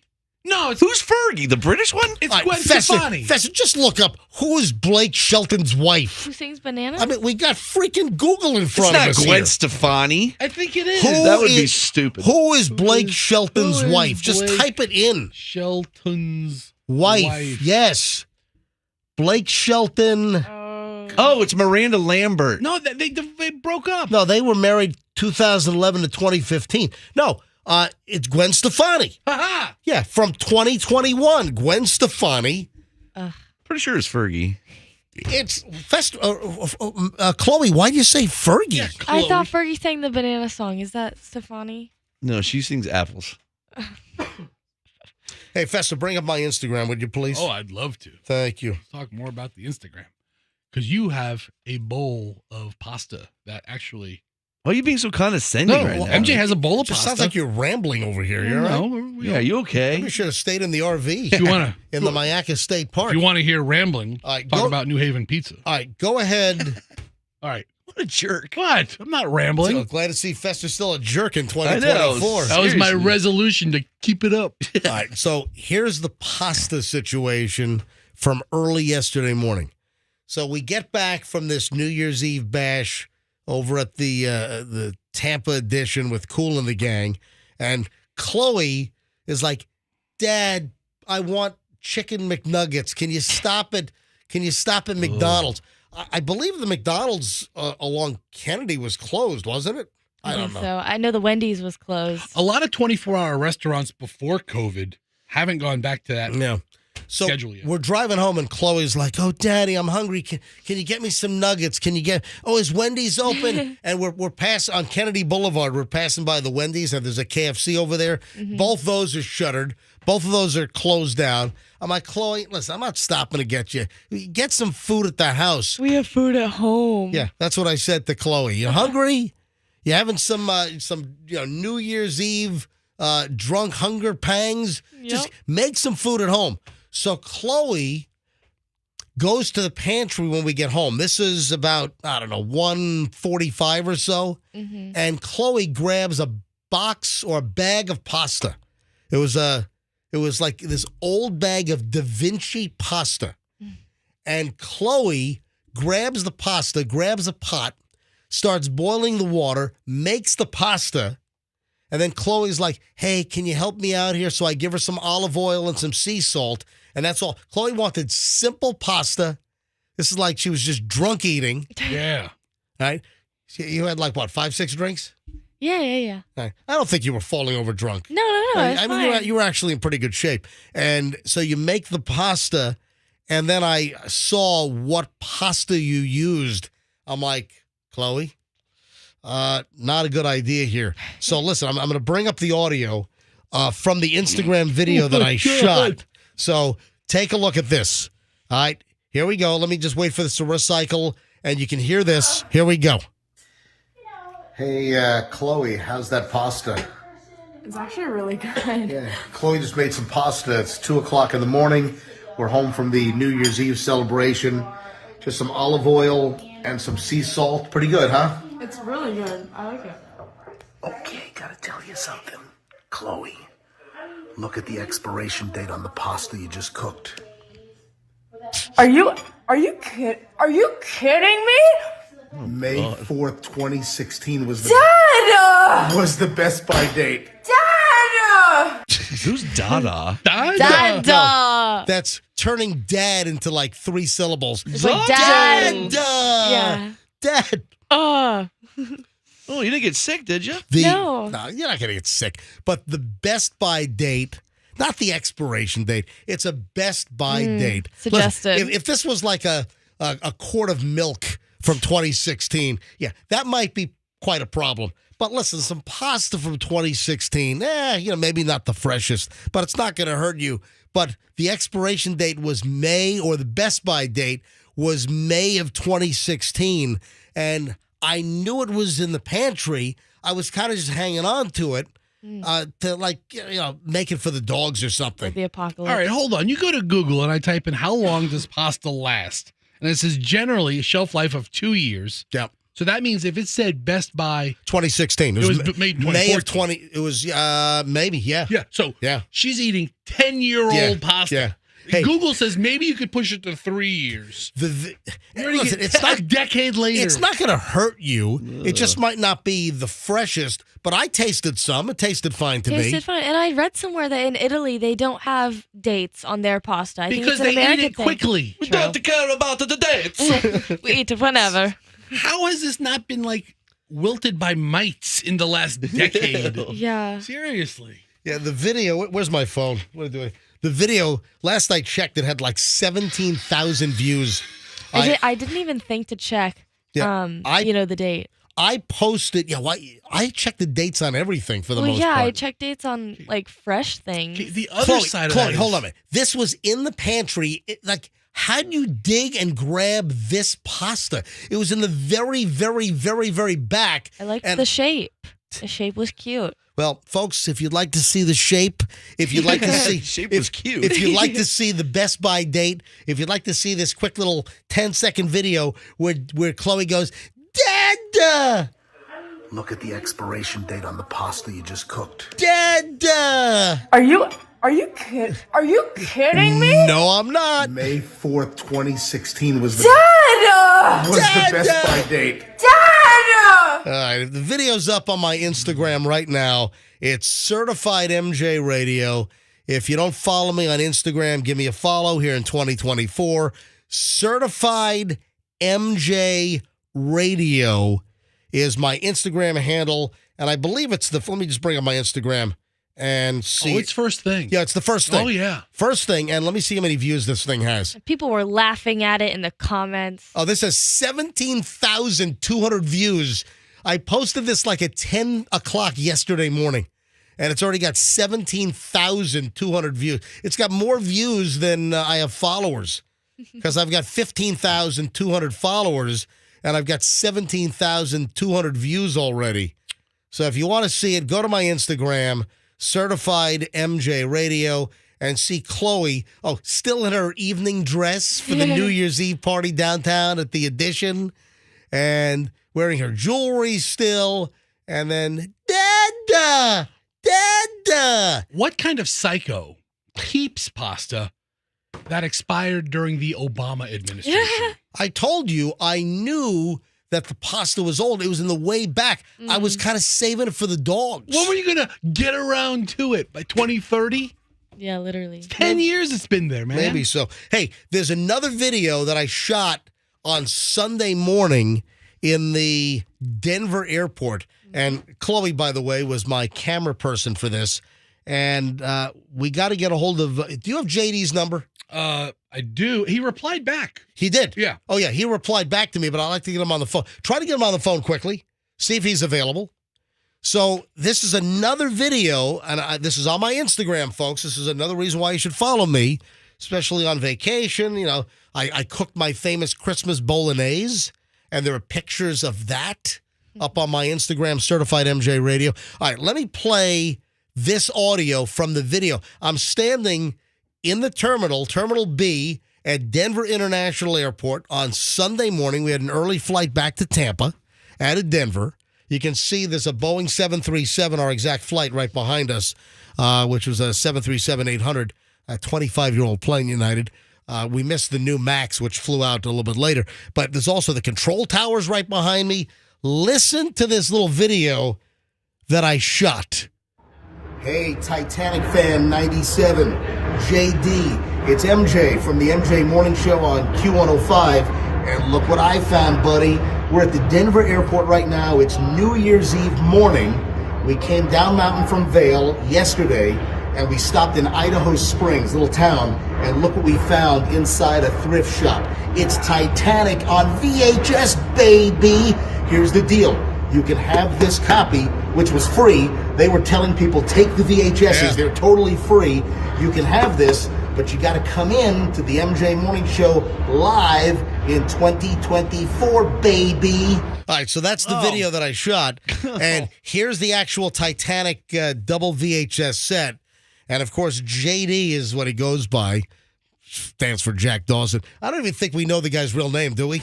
I think he told me his name is actually JD. Oh, is it really? He might be living the lie. I don't know. We're driving from Vail to Denver on Saturday, and we stopped in Idaho Springs, which is a cute little town. And we stopped in, we're walking along Main Street. There's a thrift shop. Inside the thrift shop, they had a whole pile of VHS tapes. Free. Just take them. Get them off our hands. And inside the pile of VHS tapes is the twin set of Titanic on VHS, which, of course, JD locally has garnered some international attention because he's trying to collect 1 million copies. Right now, he's at about 3,000. So he's got a little bit to go. He's got, 997,000 copies to go before he gets to the 1 million. So, JD, here's one more. You try 97. Yeah, done deal. Yeah. On Instagram, he's Titanic fan _97, and his address is actually on there. So you can send him a copy of Titanic on VHS if you have the double set. So you can just mail it to him. You know, I saw a video piece on, and also he posts pictures on his Instagram. He goes to his P.O. box, and sometimes he has like dozens of packages of people that sent him Titanic on VHS. Of course. So Titanic. listen, that's the way he does his little shtick there. He's a piece of work, that guy. Yeah. So He sure is. So he'll come in live. We've only had him on the phone over the last year or two. So he's going to come in live to collect this double set of Titanic. And we'll let you know exactly when that's going to happen. Hey, Fester, I mentioned roller coasters. You were joking about New Year's resolutions and losing weight. Obviously, that's one of the biggies over time perpetually. Oh, New Year's resolution, I'm going to lose weight. And earlier, if you missed it, folks, I had a little study, a little survey that says that American adults are making less New Year's resolutions than ever. They're just kind of casting that whole kind of silly tradition behind New Year's resolution, which most people stick to that for like a week and a half, right? It's funny to see all the people, at least in my neighborhood, running like the day after. Like, this is it. This is my year. Big fat guy running. Typically health club signups are greatest in early January. People trying to lose weight. Listen, I think you should sign up whether you get your exercise on your own or at home or you join a gym. I think it's just good to have regular exercise. Yeah. I mean, I'm in the best shape that I've been in years. This is my year taking up judo. You're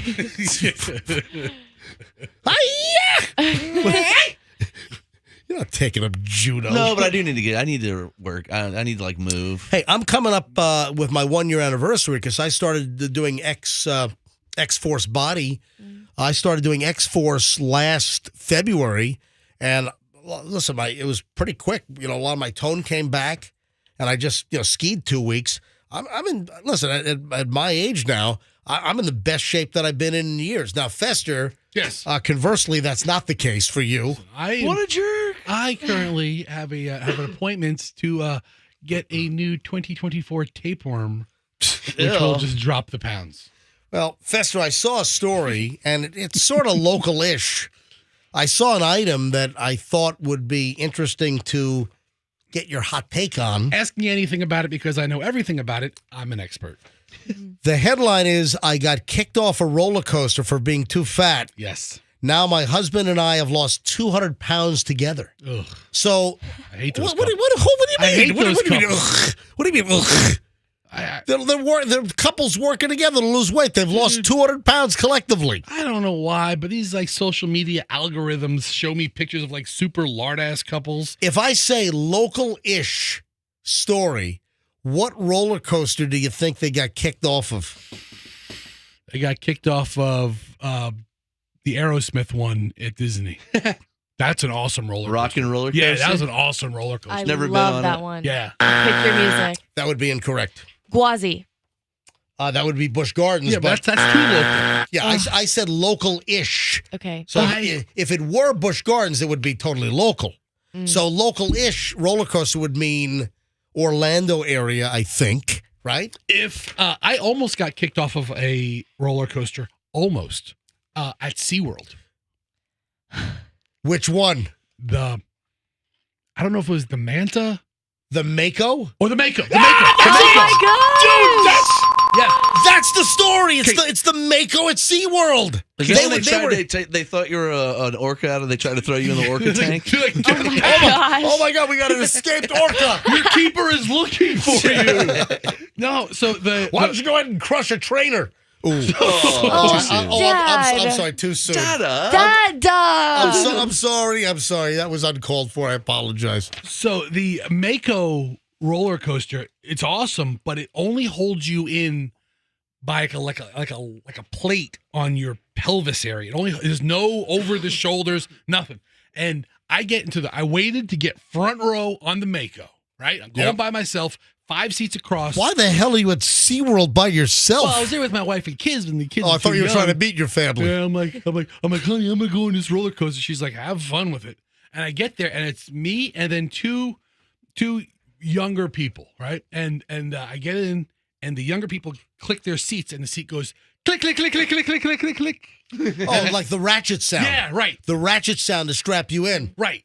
Locks into place. Right? And when they try to, there was nothing, right? When I get to it, right, the lady comes up and she pushes on it. Like she's like giving me CPR with this thing. And it goes click. Oh, one little click. One click. And she goes, you okay? And I'm like, are you okay? And she's like, oh, yeah, it clicked once. You're fine.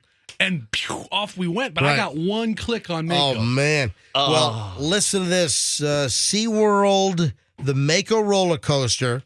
This is a couple of years back, but now they're talking about how much weight they've lost. This woman, her name was Tracy Lord. Oh, I love her work. Wasn't she in another line of work? Tracy Lords was. Yeah, Tracy Lords. Wasn't she was like underage? Wasn't she like 14 years old? Didn't they? Listen, I'm sorry if there are any kids listening, but Tracy Lords was a porn star that didn't they have to like take all of her videos off the market or something because it turned out that she was like 14 or 16 years old when she made them? She's just lying about her age. Yeah.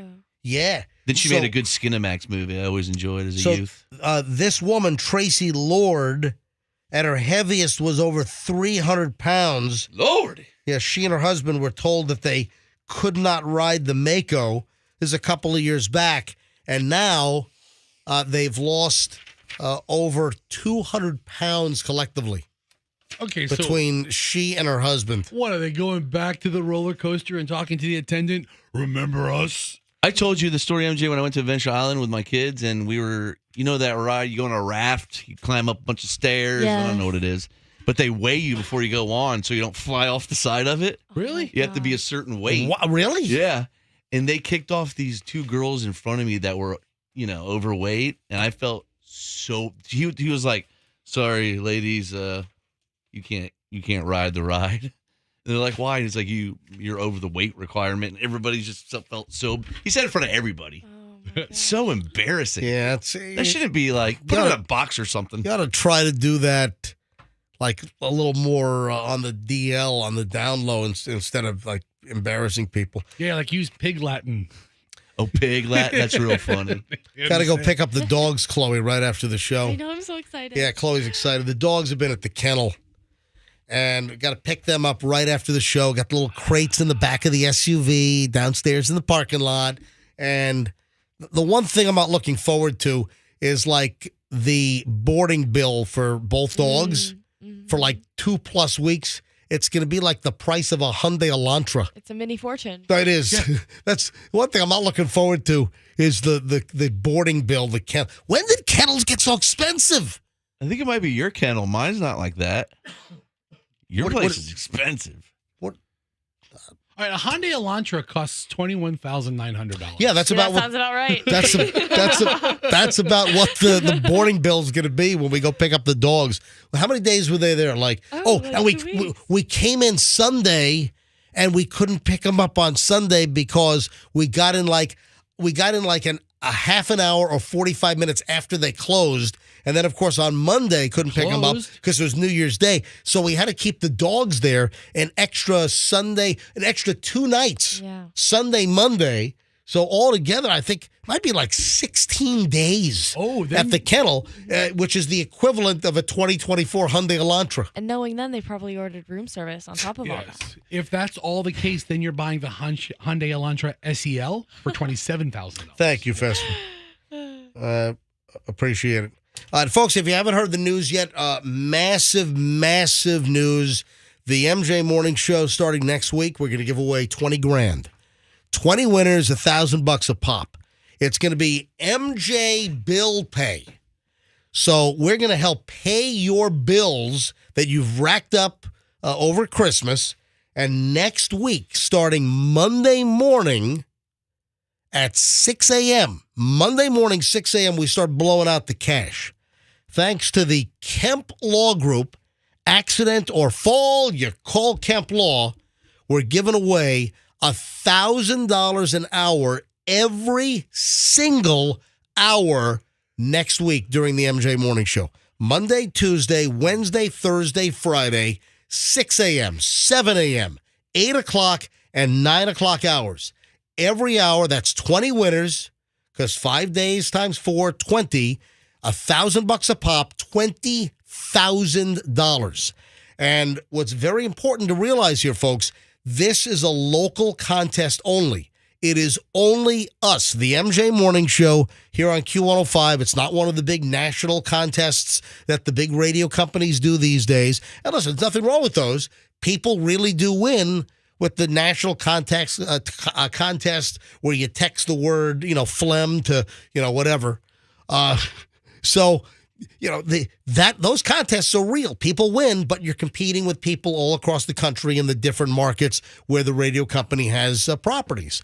With this, the MJ bill pay, only MJ Morning Show. So clearly your chances of winning go up dramatically because it's local only. So if you'd like to get your hands on $1,000 and 20 shots at it next week, you come to the right place, the MJ Morning Show here on Q105, 104.7 FM. And go ahead and tell everyone you know to listen to the MJ Morning Show, especially next week. And look, I'm not going to lie. Hopefully it brings in new listeners, and then they hear the content of the show, and then they stay, because they're still, it's amazing. I'll tell you another story. I was at this New Year's, Chloe, you were there. Mm-hmm. We're at the New Year's Eve party at the Edition with Kool and the Gang, and this guy comes up to me and says, MJ, Yep. Love you, man. I listened since back in the MJ and BJ days, and I just found out you were back. Dude lives locally and just found out in the last couple of weeks that the MJ Morning Show is back here on Q105. We've been back for 3 years. We celebrated our 3rd anniversary here on Q105 on October 5th of last year, 3 years back. And this guy just finds us, just realizes we're back. I mean, holy crap. Oh, speaking of the contract, I have not signed my new contract yet. So I am working today with no contract. My contract expired on December 31st at midnight. And there's no problem here. So we've come to an agreement. The contract was sent to me on Thursday. And my lawyer's on vacation. Granted, my wife's a lawyer. She'll look it over. But my entertainment attorney that does my contracts is on vacation. I mean, I get a contract on Thursday before New Year's weekend. Now, it's no problem here. I'm going to sign the contract. I think everything's in order. Everything's fine. But I have to have my attorney just look over it. Make sure they didn't slip any, any goop in there or anything. I got a quick question. From Gwyneth Paltrow, yes. To go back to your party. What party? Does the Edition realize there's hold on one sec. Before I forget. And, hold on, what? What are you laughing at? Go ahead. No, because Roxanne told me I cannot. This was before break. That's right. Remember, let me see if I can get her on the phone. And it ends listen, soon, Roxanne right? Roxanne's she's itching for us to call her. When she's away from us and we don't call her, she gets insulted. He called Froggy when he took a day off. Just never pick up. Yeah, that's right. Froggy doesn't answer. Hang on. Let me call Roxanne. He's no dumb. So she'll be happy to know I did not sign the contract yet because Roxanne was adamant before break that I cannot sign the contract until Mercury retrograde ends, which was, I think, yesterday. So now, Tuesday, January 2nd, we're out of Mercury retrograde, which I don't believe in that stuff. But apparently during those time periods, you're not supposed to sign like any important documents or anything or make big money decisions. According to Roxanne, yes. Hold on, hey, let me see if I can get her on the phone and let her know that I did not sign the contract yet. So 727. All right, calling up Roxanne here. What's going on? Why is it not connecting? Let me try it again. 727. All right, here we go. See if Roxanne picks up. Now she gets insulted. If she's away and we don't try to call her, she gets insulted. All right, here she goes. Hello. Roxanne, it's the MJ Morning Show calling. Good morning. Good morning. Happy New Year. Happy New Year. Where are you right now? I'm in my room. My kids were annoying me, and I was like, Doug, get them out of here. So, Are you still in the Bahamas? yeah, I'm putting some makeup on and having a moment to myself. When do you leave the Bahamas to come home? I leave. We've got to leave the hotel by 10. So, wait. No, 9:30. 9:30. So our flight is like 11:30, and then we change in brutal Miami. Oh, God. All right, so you'll be back know. on the show live tomorrow, right? Yeah, I'll be back tomorrow. And I was the whole thing with my travel coming back tomorrow is it's too hard to travel on New Year's Day. It's too expensive. Yeah, that's true. Certainly, right after the holiday, coming back on New Year's Day, the fares are going to be more expensive than coming back on today, January 2nd. Anyway, the reason why I'm calling you, Roxanne, you'll be happy to know that I did not sign the contract yet. Oh, good. You can sign today. You can go in and sign today and feel good about it. Well, my lawyer still hasn't looked it over because I think my lawyer's just back from vacation today. No, they sent me the contract like last Thursday, going into the holiday weekend, and my lawyer's on vacation, so I'll get it looked at this week, I'm sure. But I did not sign the contract. So, folks, right now I'm working without a contract. Right now I have no contract that expired on New Year's Eve at midnight. But listen, everything is pretty much agreed upon. Everything looks pretty good to me. I just got to get my lawyer's sign off on it. But I knew that you'd be happy because, Roxanne, you told me before the break, and you even said it on the air, that I cannot sign the new contract during Mercury retrograde, which ended yesterday, right? Right. It ended yesterday, so you're clear to sign.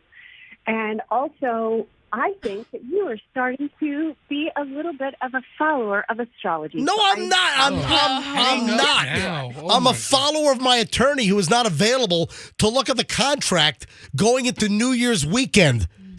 That's what I'm a follower of my lawyer's legal advice. This has nothing to do with Mercury retrograde. However, well, thank God your lawyer follows Mercury retrograde. no, my lawyer It's a follows a holiday. holiday vacation schedule. Is what my lawyer's following. All right, have a safe trip back, Rox. Good. Nothing to do with Mercury retrograde.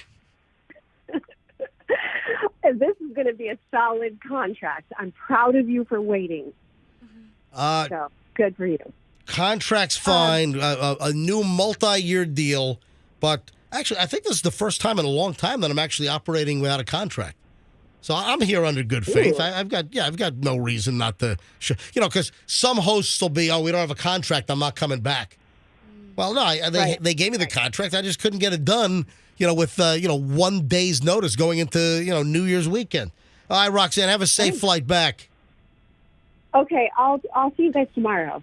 Oh, and don't look at the news and what happened in Japan with the Airbus A350. Don't.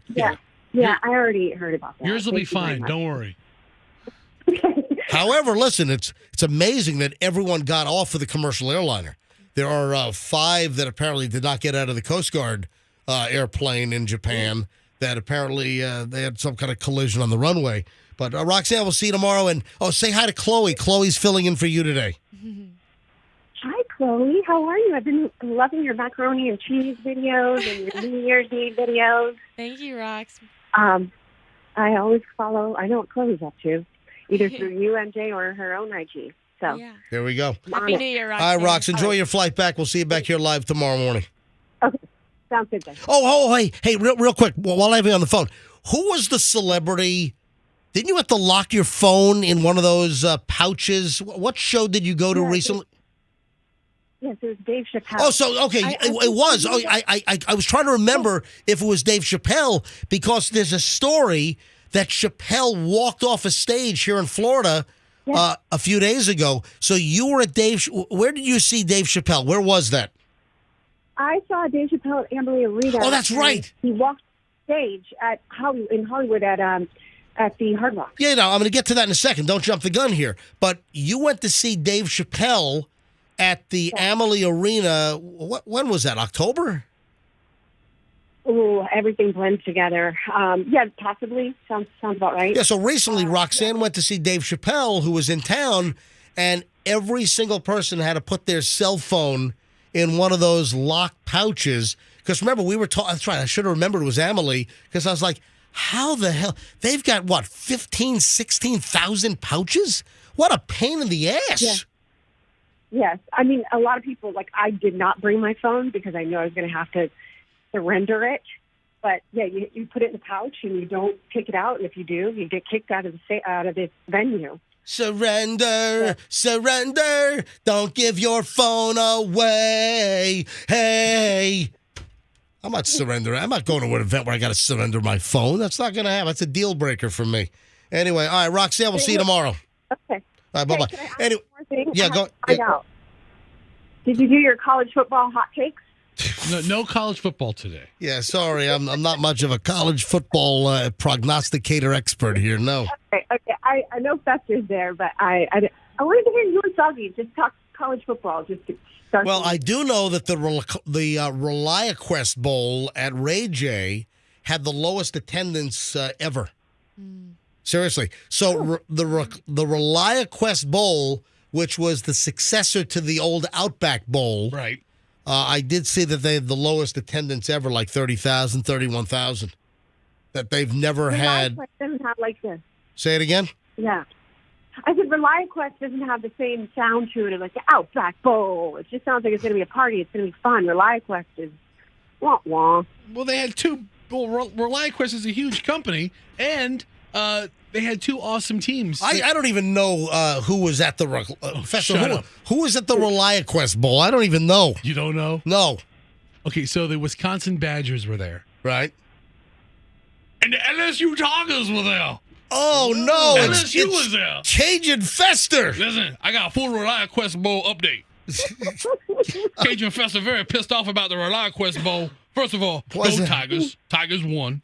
But It's the LSU Tigers? LSU Tigers won. All I know is my brother Drew did like a rotation in Shreveport, Louisiana at LSU, and that place is a dump. Well, Tigers play in Baton Rouge. Okay. Just so you College know. town. But You had a good weekend, CF. The LSU won and the Saints. my New Orleans Saints came down here, whoop us those Tampa Bay Buccaneer booty. I'll tell you what, the Buccaneers, that was probably the worst half of football that they've ever played. Oh, it was I terrible. don't even know if 1977 creamsicle uniform Bucks played as badly that might have been the worst 2 quarters of football that the Bucks have played in, I don't know, decades. Forever and a half. Let me tell you what was good though. Was that Baker Mayfield gumbo we made out his ass? No, so LSU Tigers, they won the game, but they didn't cover the spread. So if you bet on the Tigers, you a big loser. That's the ReliaQuest Bowl I update. miss Cajun Fester. There we go. Cajun Fest, the first appearance in 2024. Roxanne, we'll see you tomorrow. All right. Okay, sounds good, everybody. All right, bye-bye. All right, Roxanne live from the Bahamas, going to catch a flight in a couple of hours to come on back. Yeah, but I did see the ReliaQuest Bowl had the lowest attendance, I think, in the history of that bowl. So yeah, I'm including the previous Outback Bowl, but I think I saw the attendance was only like 31,000 people. When that'll hold what, 65,000? If you care about real college football, Michigan and the Washington Huskies both won their games to go to the national championship game next week. Right. And USF. So Michigan over Alabama. Right. And Huskies over Texas. Gotcha. And the week prior, USF had a fantastic Boca Raton Bowl. The Boca Raton Bowl? Yeah. I forget who they played, but they kicked their ass. There's a lot of bowls out there. Yeah, so we'll be bowling at the Bolero on Hillsborough Avenue this weekend. All right. Hey, I've got to talk about this woman that had her freaking driveway stolen. Have you seen the story? Driveway? You heard me. I didn't stutter. I didn't misspeak. A woman had her driveway stolen. She's at work. She comes home, and she used to have a driveway. Now it's just like a 50-foot long path of dirt.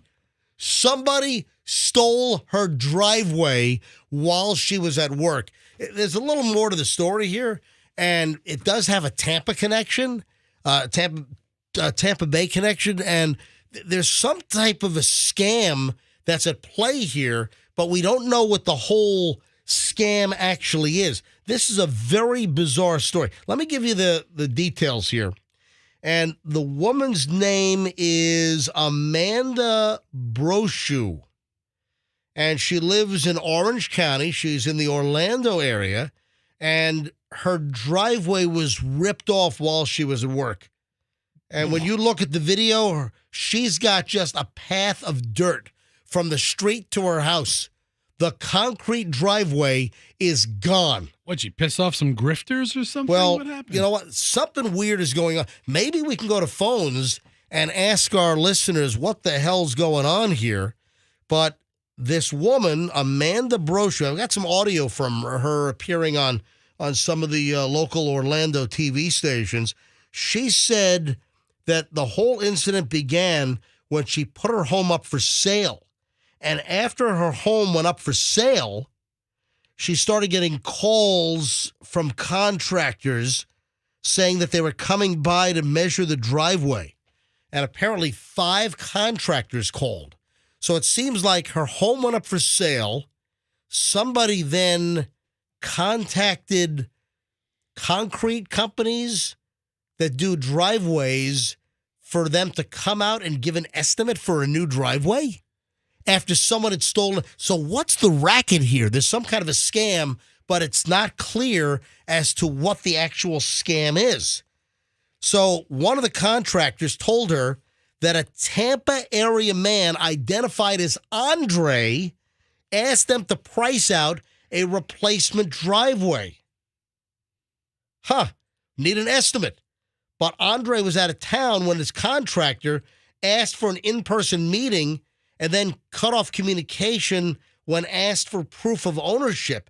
After the police spoke to them, they called her back. 1 week later, her doorbell camera captures a bulldozer ripping out her driveway while she's at work. Oh my gosh.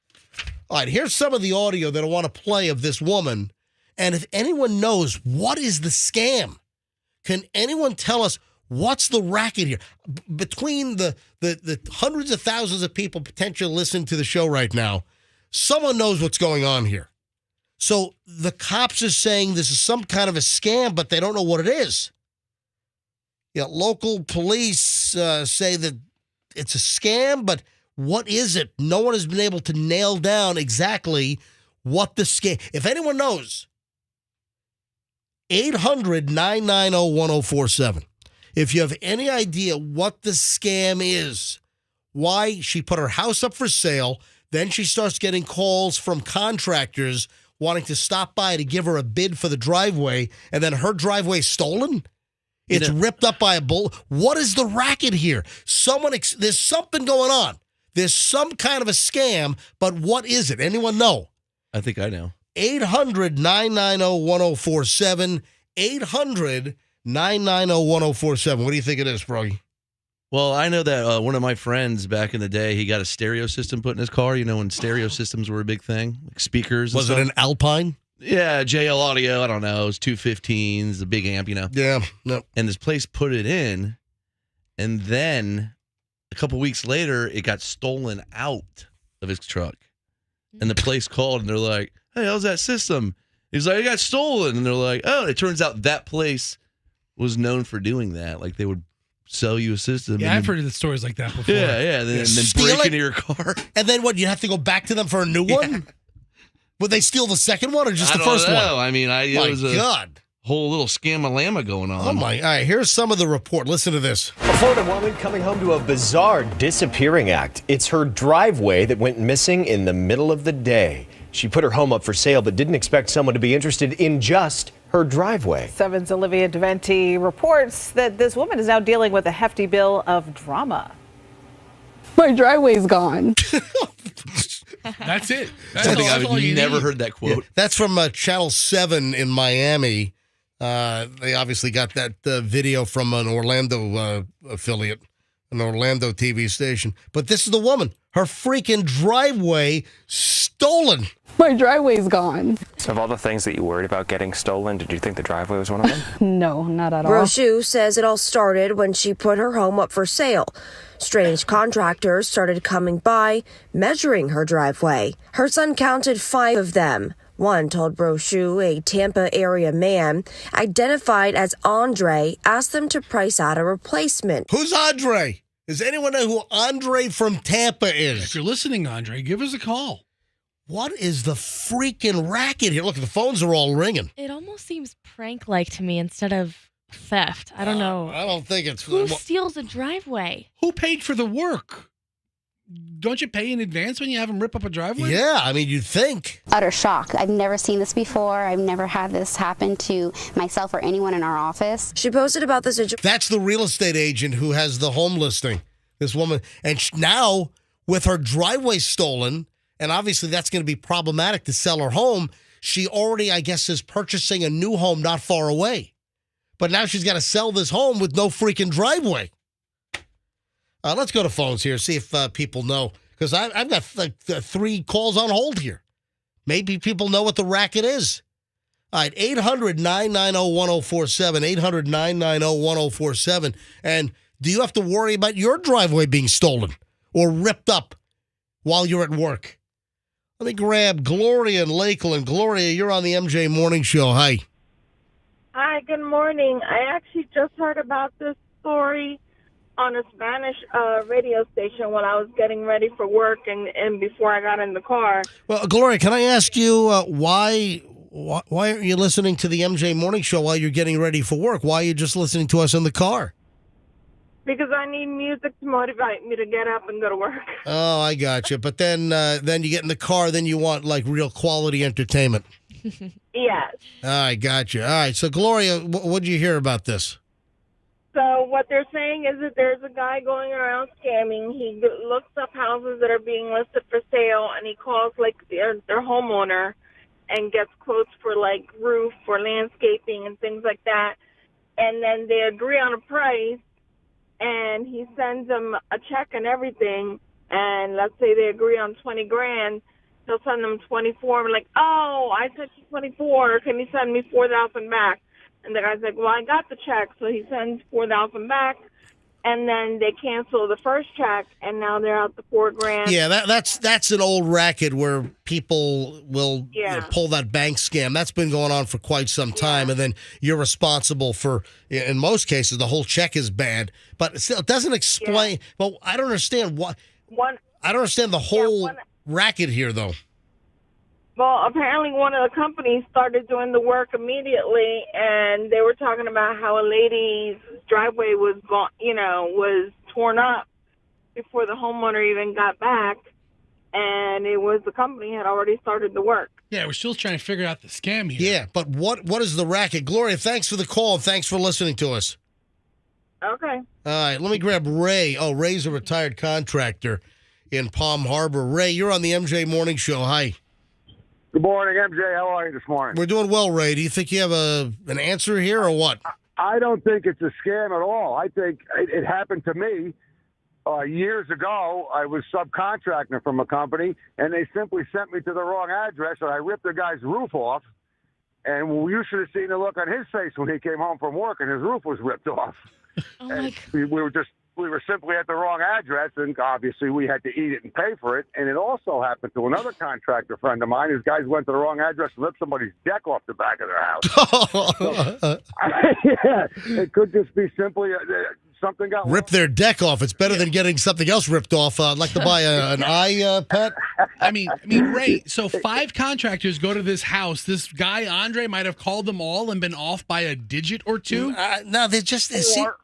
Or it was lost in translation with whoever his boss was. They got cut off, maybe. No, but why do you have 5 contractors going out? It just seems like there's something deeper to the scam that we just don't understand yet. But what you're saying, Ray, is accident. Hey, there have been houses that have been demolished. There are demolition companies that have the wrong address, or they make a mistake and they demolish the wrong home in a neighborhood.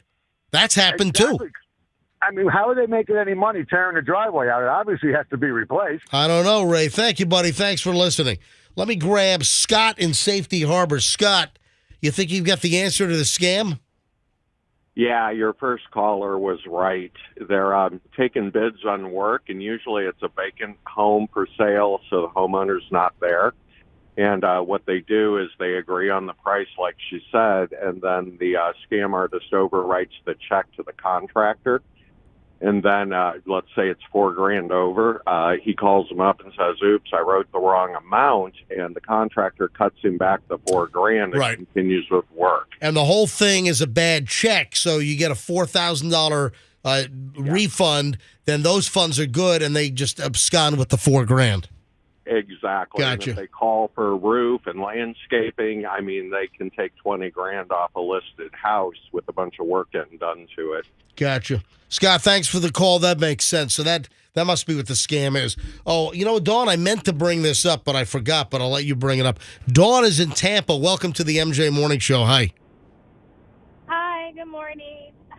I just wanted to say that there is a GoFundMe page that got started because this was a single mother and she was selling that house to go to their forever home. Yep. So she really wasn't able to pay for it. So I think they have raised a good amount of money, and yeah, it should be taken care of. Yeah, I think they must be close to or over the goal. But, Dawn, I meant to mention this earlier, but thanks for reminding me. A GoFundMe was started to help replace this woman's driveway. Dawn, thank you for listening. No problem. Oh, Dawn, before you go, did you hear about the big money giveaway for next week? I didn't. Oh, you don't know about this yet? I actually was just changing the station. I'm driving to work, and I started hearing about the driveway, and I was telling my son, I said, you can't have anything these days. Well, hey, Dawn, do me a favor. Dawn, so you're changing the station. Do you listen to us regularly, or you just stumbled upon us? I've heard you before, but I'm an NPR listener, so... Oh, my God, NPR? Oh, my God. Do you want to fall asleep while you're driving and crash your car? With your son in it? Come on! All right, Dawn, do me a favor. Go ahead and hit the preset and save 104.7 FM and listen to us a little more, okay? I will. Do you even know my name? Do you know the name of the show? MJ Morning Show. Oh, yes. Excellent. Thank you, Dawn. All right. All right, New Year's resolution 2024. Listen to more MJ Morning Show and less freaking NPR. Okay. Thank you. I'm glad she didn't say we're like all things considered or something. All right, right now, Andrew says the GoFundMe for the stolen driveway over in Orange County, it's at $13,500. That ought to cover the driveway. And then some, I would imagine. Yeah. One more call on this. Oh, I got to get back to Dave Chappelle. I didn't finish up with Dave Chappelle. All right, Robert is in Tampa. Final call on this. Hey, Robert. Yeah, the reason that driveway got ripped up because that driveway is over a cemetery. And my friends own that construction company that ripped it up. And there's a lot of other driveways in that community that are buried over cemeteries, and we're coming to rip those up, too. What the hell are you doing? Okay, hold on, Robert. Wait a minute. That's right. Robert, where do you think this driveway was located? It was located on top of a cemetery. No, but what city? Tampa. No. This you got this. The buried over black cemeteries. We're coming over there to rip them up. All right, listen. Now I know that. Listen, there have been problems all over the country, but there are numerous cases in the Tampa Bay area where there has been construction over old, forgotten cemeteries. You got an office building here in Pinellas County. You got over on, is it MLK? Wasn't there a high school? Wasn't King High School? We need a casino. That's right. We need a casino. We're coming to build a casino. Is this Cajun Fester calling it? I don't know, but I love Ernest. I know. And Call me Robert, later. Let's go to lunch. Yeah, Robert, the story we were talking about was a lady in Orlando, which that was just part of a scam. But, send me an email on driveways being ripped up because of being built on a cemetery. I I'd don't love think to this hear guy's that. real. Hey, listen, maybe he is. Or that guy sounded like me calling in. Hey, let me tell you something. The little cemeteries down there, yeah. Sometimes callers think things are funnier in their head than they actually are. Well, I mean, so do I. I think that about my. So that was a real call or a fake call? I mean, your skills are fading, my friend. No, I'm pretty good at that. I couldn't really tell Thanks on that for one. listening, Robert. I'm pretty good at picking out the BS out there. All right, so Dave Chappelle, back to the Chappelle story, which, how did I drift off that? I never did the... You only mentioned it briefly during Roxanne's call. Oh, I finished with Roxanne. So when Roxanne went to see Dave Chappelle at the Ice Palace or the Amalie Arena last year, all audience members, when they went into the venue to the Amalie Arena, they had to put their cell phones in one of those protective pouches where you can't use it. And Chappelle, what is his deal? He doesn't want any of his act being videoed because what? He's got the big Netflix deal. Which didn't a new Chappelle Netflix thing just drop recently? Yeah, is it called like Daydreaming? You know what? I saw something that I saw a review that like his act is getting a little tired now. It's getting a little political. Yeah, I'm not. Have I laughed at Dave Chappelle stuff? Yes. Am I a huge Dave Chappelle fan? No. I mean, I could really kind of take him or leave him.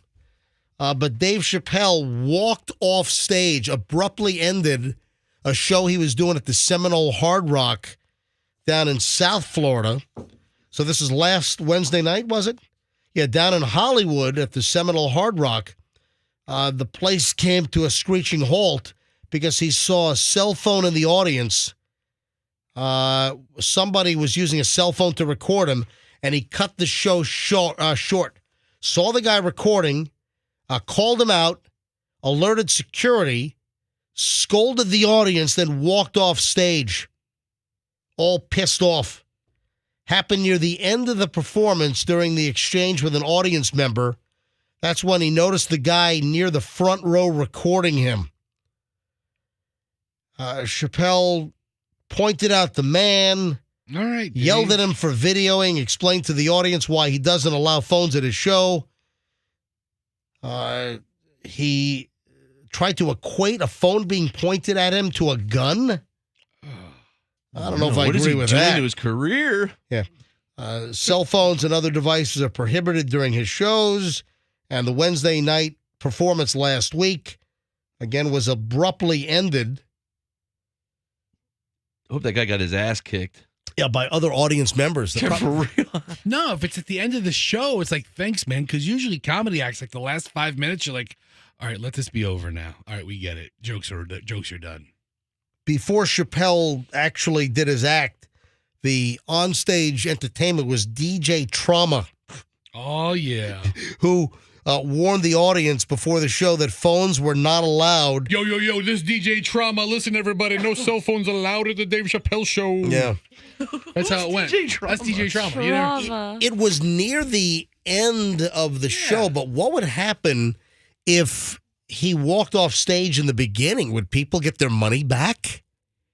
You paid for a ticket. You've got one bozo that's trying to record Dave Chappelle. What do you do? Why couldn't you go see an act like this with like those Google glasses or something? Google glasses. And just record it that way. Why do you want to record it so bad? Why did the guy have to ruin it? Who cares? Put your thing in the pocketbook and go watch the show. You see the Reese's lawsuit? Oh my gosh. That's stupid. $5 billion. I'm sorry, is it $5 million or $5 billion? It's a big difference. Yeah. Oh, you think? Yeah, I guess it's 5 million. I thought it was 5 billion. Can you look it up? Woman, this is local. A local woman is suing the Hershey Company, the maker of Reese's, because she claims that, well, they didn't fulfill a promise. And this is like a class action lawsuit. Is it 5 million or 5 billion? What do you have? I thought it was 50 million. Nah, I thought it was it's 5 something, Chloe. Yeah, I'll look it up. But the story I have here says 5 million. For whatever reason, I thought it was some ridiculous number like 5 billion. 5 billion is not enough. Yeah, Florida woman files $5 million. All right, so that's just 5 million. All right, so I guess it is 5 million, not 5 billion. Yeah. All right, so can you be part of this class action lawsuit? I certainly can. Hold on. We'll explain what a Tampa woman and Reese's and $5 million lawsuit, how this potentially affects you. And the question is she right or wrong? Is she correct or incorrect in her assertion? Now, Michelle and I had a very spirited discussion on this over the weekend, talking about this particular story. We'll make it all make sense next and a whole lot more in minutes on the MJ Morning Show here on Q105. Stand by. Oh, and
9:03 here on a Tuesday morning. Feels like a Monday, but it is Tuesday, January 2nd, our first show of the day, of the year, I should say. It's also our first show of the day as well. So first show of the new year, Fester surprised us. Fester was not supposed to be back until tomorrow with Roxanne, and Fester pops in. Change of plans. I guess he got sick of his kids on vacation, ended it early. Real nice. That's the story. Kids wouldn't stop fighting. I'm like, oh, God. So Fester's here live today. Enough of this crap. Yeah, here on the MJ Morning Show. So I got a couple of interesting local things that I want to get to here. First of all, I'm on vacation. We're out in Colorado doing a little, Christmas time skiing, and I see the story pop up in my feed. A woman sues Reese's, the Hershey company, who makes Reese's. Yeah, peanut butter cups and Reese's Pieces, that whole deal. So this woman is suing the Hershey company because of a flaw in this Reese's peanut butter cup product. I'm like, what the heck's going on? And then I notice it's a Hillsborough County woman. I'm like, are you kidding me? Yeah, she bought it at an Aldi. The woman is 18 years old. It's an 18-year-old woman here in Hillsborough County, Cynthia Kelly, 18 years old. She bought some Reese's peanut butter pumpkins back in October. They've got the Halloween-shaped pumpkin Reese's peanut butter candies. And she said that she opened up the little wrapper and it was a total monstrosity inside, that it looked nothing like the actual picture depicting a pumpkin on the wrapper of the Reese's product. And listen, she's got a point here. They have a jack-o'-lantern looking item on the wrapper of the Reese's pumpkin. When you open the thing up, it looks just like a blob of something. An egg. Like, with no delineation of the jack-o'-lantern eyes or the mouth or the teeth, nothing. Is it night and day versus what is depicted on the wrapper versus what's inside? 100%. But is this worth a $5 million lawsuit? That's worth a $20 million lawsuit as far as I'm concerned. Cynthia Kelly, 18, bought these things back in October.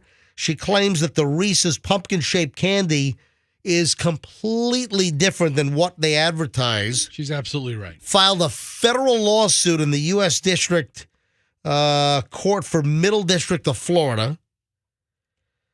The lawsuit says that Kelly would not have purchased the Reese's peanut butter pumpkins product if she knew that it did not have the detailed carvings of the mouth and or eyes as pictured on the product label. God, who cares? How did it taste? According to the lawsuit. Did it taste the same? This chick's insane. Froggy, I'll tell you right now.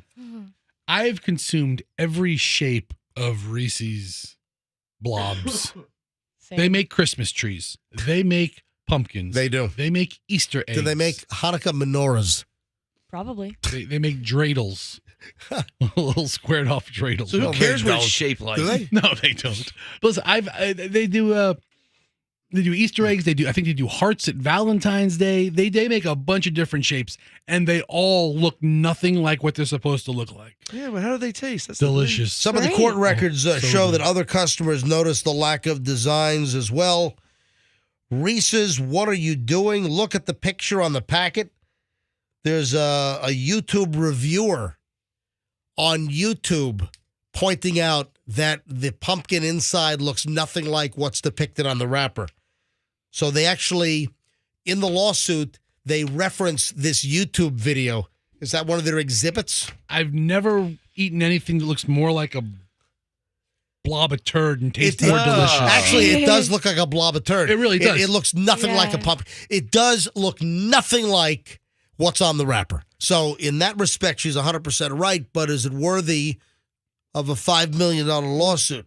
She's wasting her time. If she wants to sue Reese's, she needs to sue them off the regular round ones every time you peel the paper off, Yeah. a little gets stuck to the bottom. Unless your yes. fat fingers. Dude, no way. No. Unless it's chilled at room temperature, you open a Hershey's, a little bit of chocolate schmutz is going to be left on your paper. And I'm like, dude, Hershey, you had one job. As a result, the class action lawsuit accuses the Hershey Company of falsely advertising the candies on purpose to draw in more customers, which could be a violation of state law.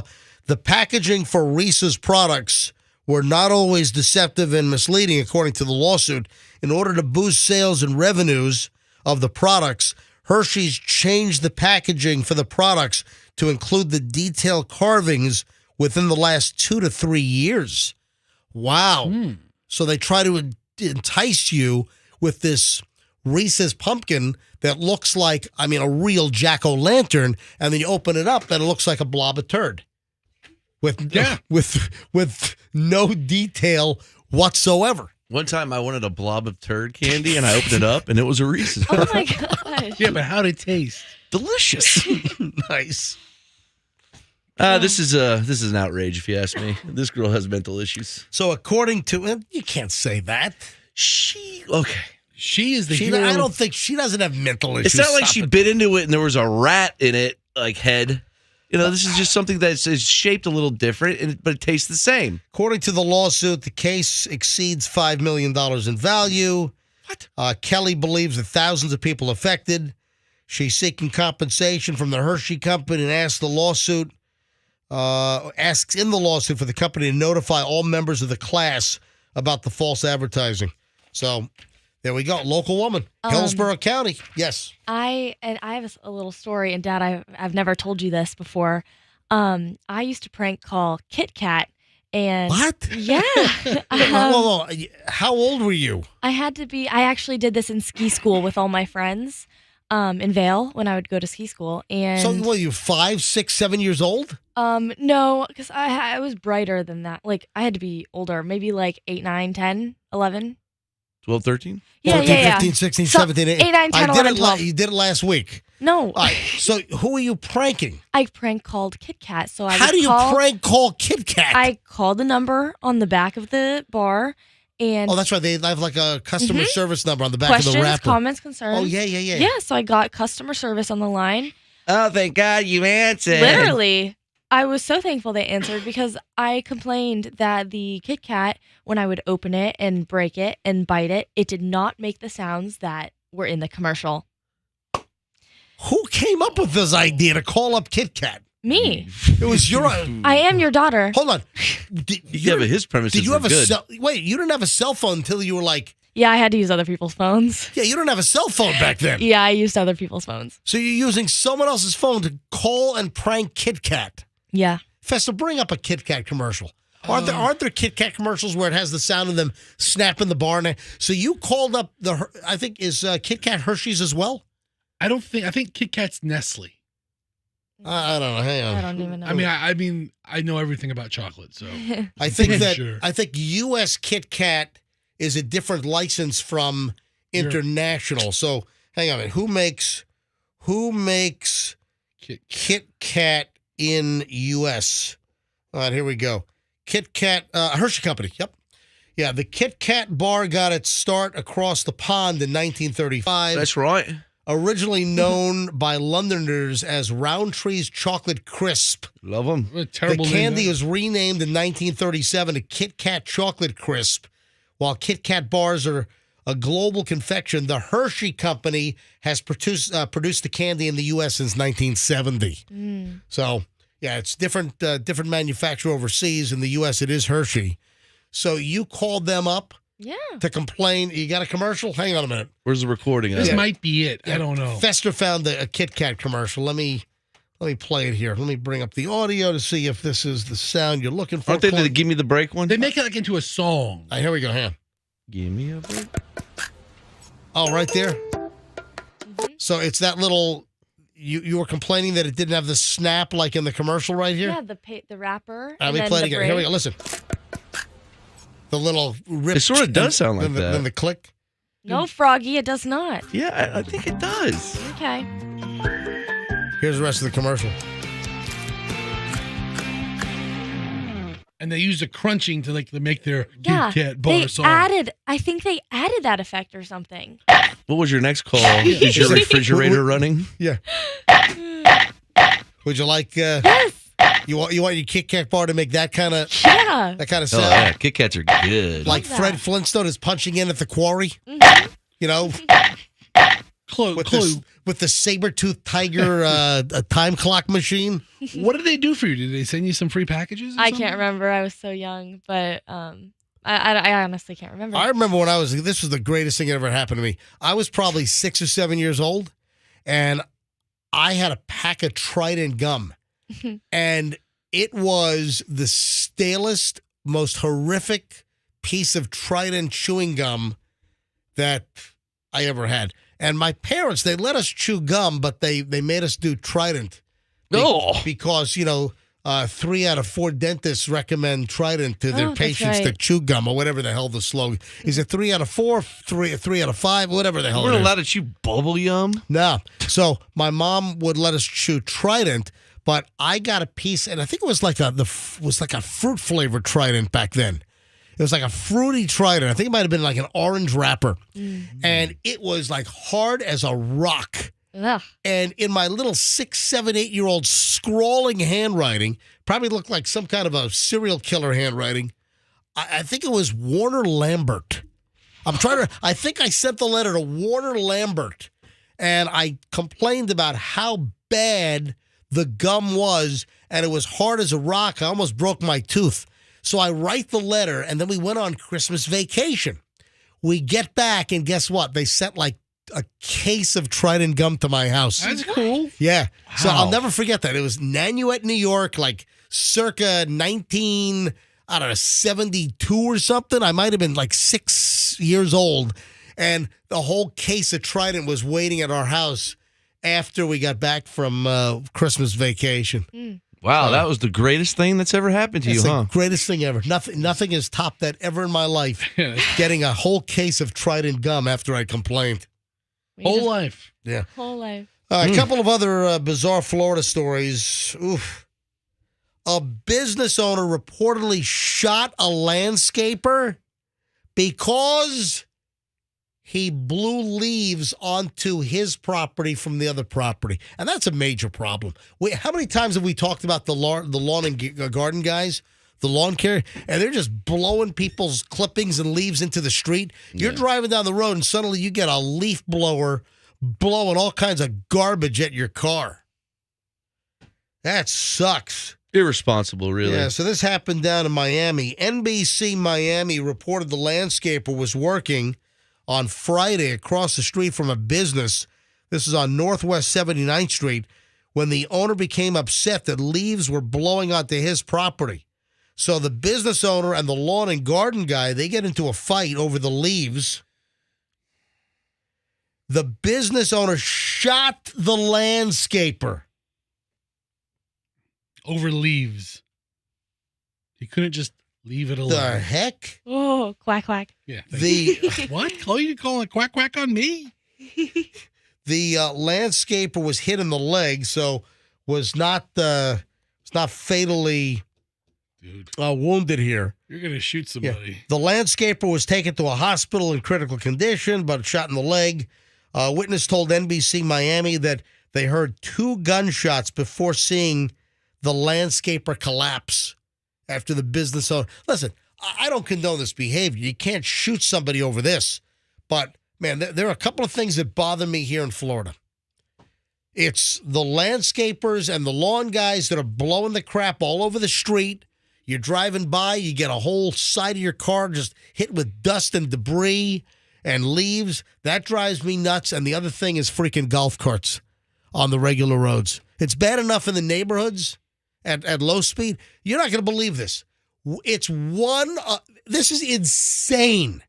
This is new. You saw it? Yep, you pointed it out. New Year's early morning. So New Year's Day early morning. We're leaving downtown Tampa from the Edition. Went to see the Kool and the Gang show. They invited Michelle, Chloe, and me as their guests. Thank you very much for the comp. Appreciate it. So We're leaving downtown, and we went over the Kennedy Bridge. We're passing UT, and you got that jog? Right after you pass UT, you got to make a little bit of a jog. Yeah. And as I'm making the jog, and there's a red light there, there's a freaking person in a golf cart, in a multi-row golf cart with a number of people in it at 1:15, 1:30 in the morning on New Year's Eve, New Year's Day, and someone's in a freaking golf cart on Kennedy. Are you insane? Are you out of your flipping mind? With the propensity or the probability of having an increased amount of drunk drivers on the road, and you're in a golf cart with zero protection? I mean, you got to be freaking kidding me. What are you doing? Whoever you are, you're an idiot. You're a total jackwagon. You're a moron. All right, so if you have a couple of DUIs, MJ, can you still drive a golf cart? I know you can drive a motor scooter under a certain amount of horsepower, but I don't know. But that was the dumbest damn thing I've ever seen. I mean, I am seeing more and more golf carts on regular roads. If you are hit head on, if you're T-boned, you don't stand a chance. Those things are made out of like cardboard. They will, you get hit by a regular car in a golf cart, it'd be like smashing into a Belvita breakfast biscuit. Oh, it's so good. The blueberries are my favorite. You know what? I had a bunch of those while skiing. Those are good. They really are. That Belvita blueberry kicks some serious ass. The cinnamon ones are good too. Yeah, they're all good. But the blueberry, all the flavors. I think I think they've improved them over the years. Because the blueberry, they look kind of chewy. No, they're not chewy at all. They're all crispy. No, I'm talking about the actual blueberry. But man, that blueberry flavor hits you up front like boom, like that. Okay, Emerald. Yeah. It really, really good. Anyway, where was I? We're talking about Belvita breakfast. No, we're talking about shooting people in the leg because of leaves. So that bothers me, and also people driving golf carts on the regular road drives me absolutely nuts. I mean, I got a lot of stuff. There's a back-to-school tax holiday going on right now for the second half of the school year. Started yesterday. That's cool. Yeah. So if you need crap, go buy it tax-free. Got details on that in a second. Also, there's another thing that drives me nuts. The people that won't pull over when there's like a police vehicle or a road ranger, an FDOT road ranger. There's an enhancement to the move over law. Did you know that? Was starting like yesterday? Starting yesterday, there's an enhancement to the move over. Are you guys mocking me? Well, this whole thing is turning into like a grind my gears segment. All right, it's my Festivus grievance list, okay? Let it all out now. All right, hold on. We're back in a second. We got one final chunk of the MJ Morning Show next, and we're loaded up good. Stand by. Hey, you probably heard the word.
Believe that the minute we shut the show down on Friday, December 15th for Christmas break, like virtually the minute we shut the show down, the news broke about Matthew Perry and the drugs in his system. The Friends star who, met his demise in his, hot tub? Welcome back, MJ Morning Show here on the first show day of 2024 on this Tuesday, January the 2nd. And we made it, man, all the way to 2024.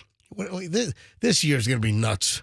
This year with the politics and the election, this is going to be a crap show, man. Yeah. I'm telling you right now. I love it. I am not looking. Listen, I am not looking forward to it at all. I love chaos. Anyway, so Matthew Perry had ketamine in his system. Let's deal with this first, then we'll move into the new Florida move over law that went into effect yesterday.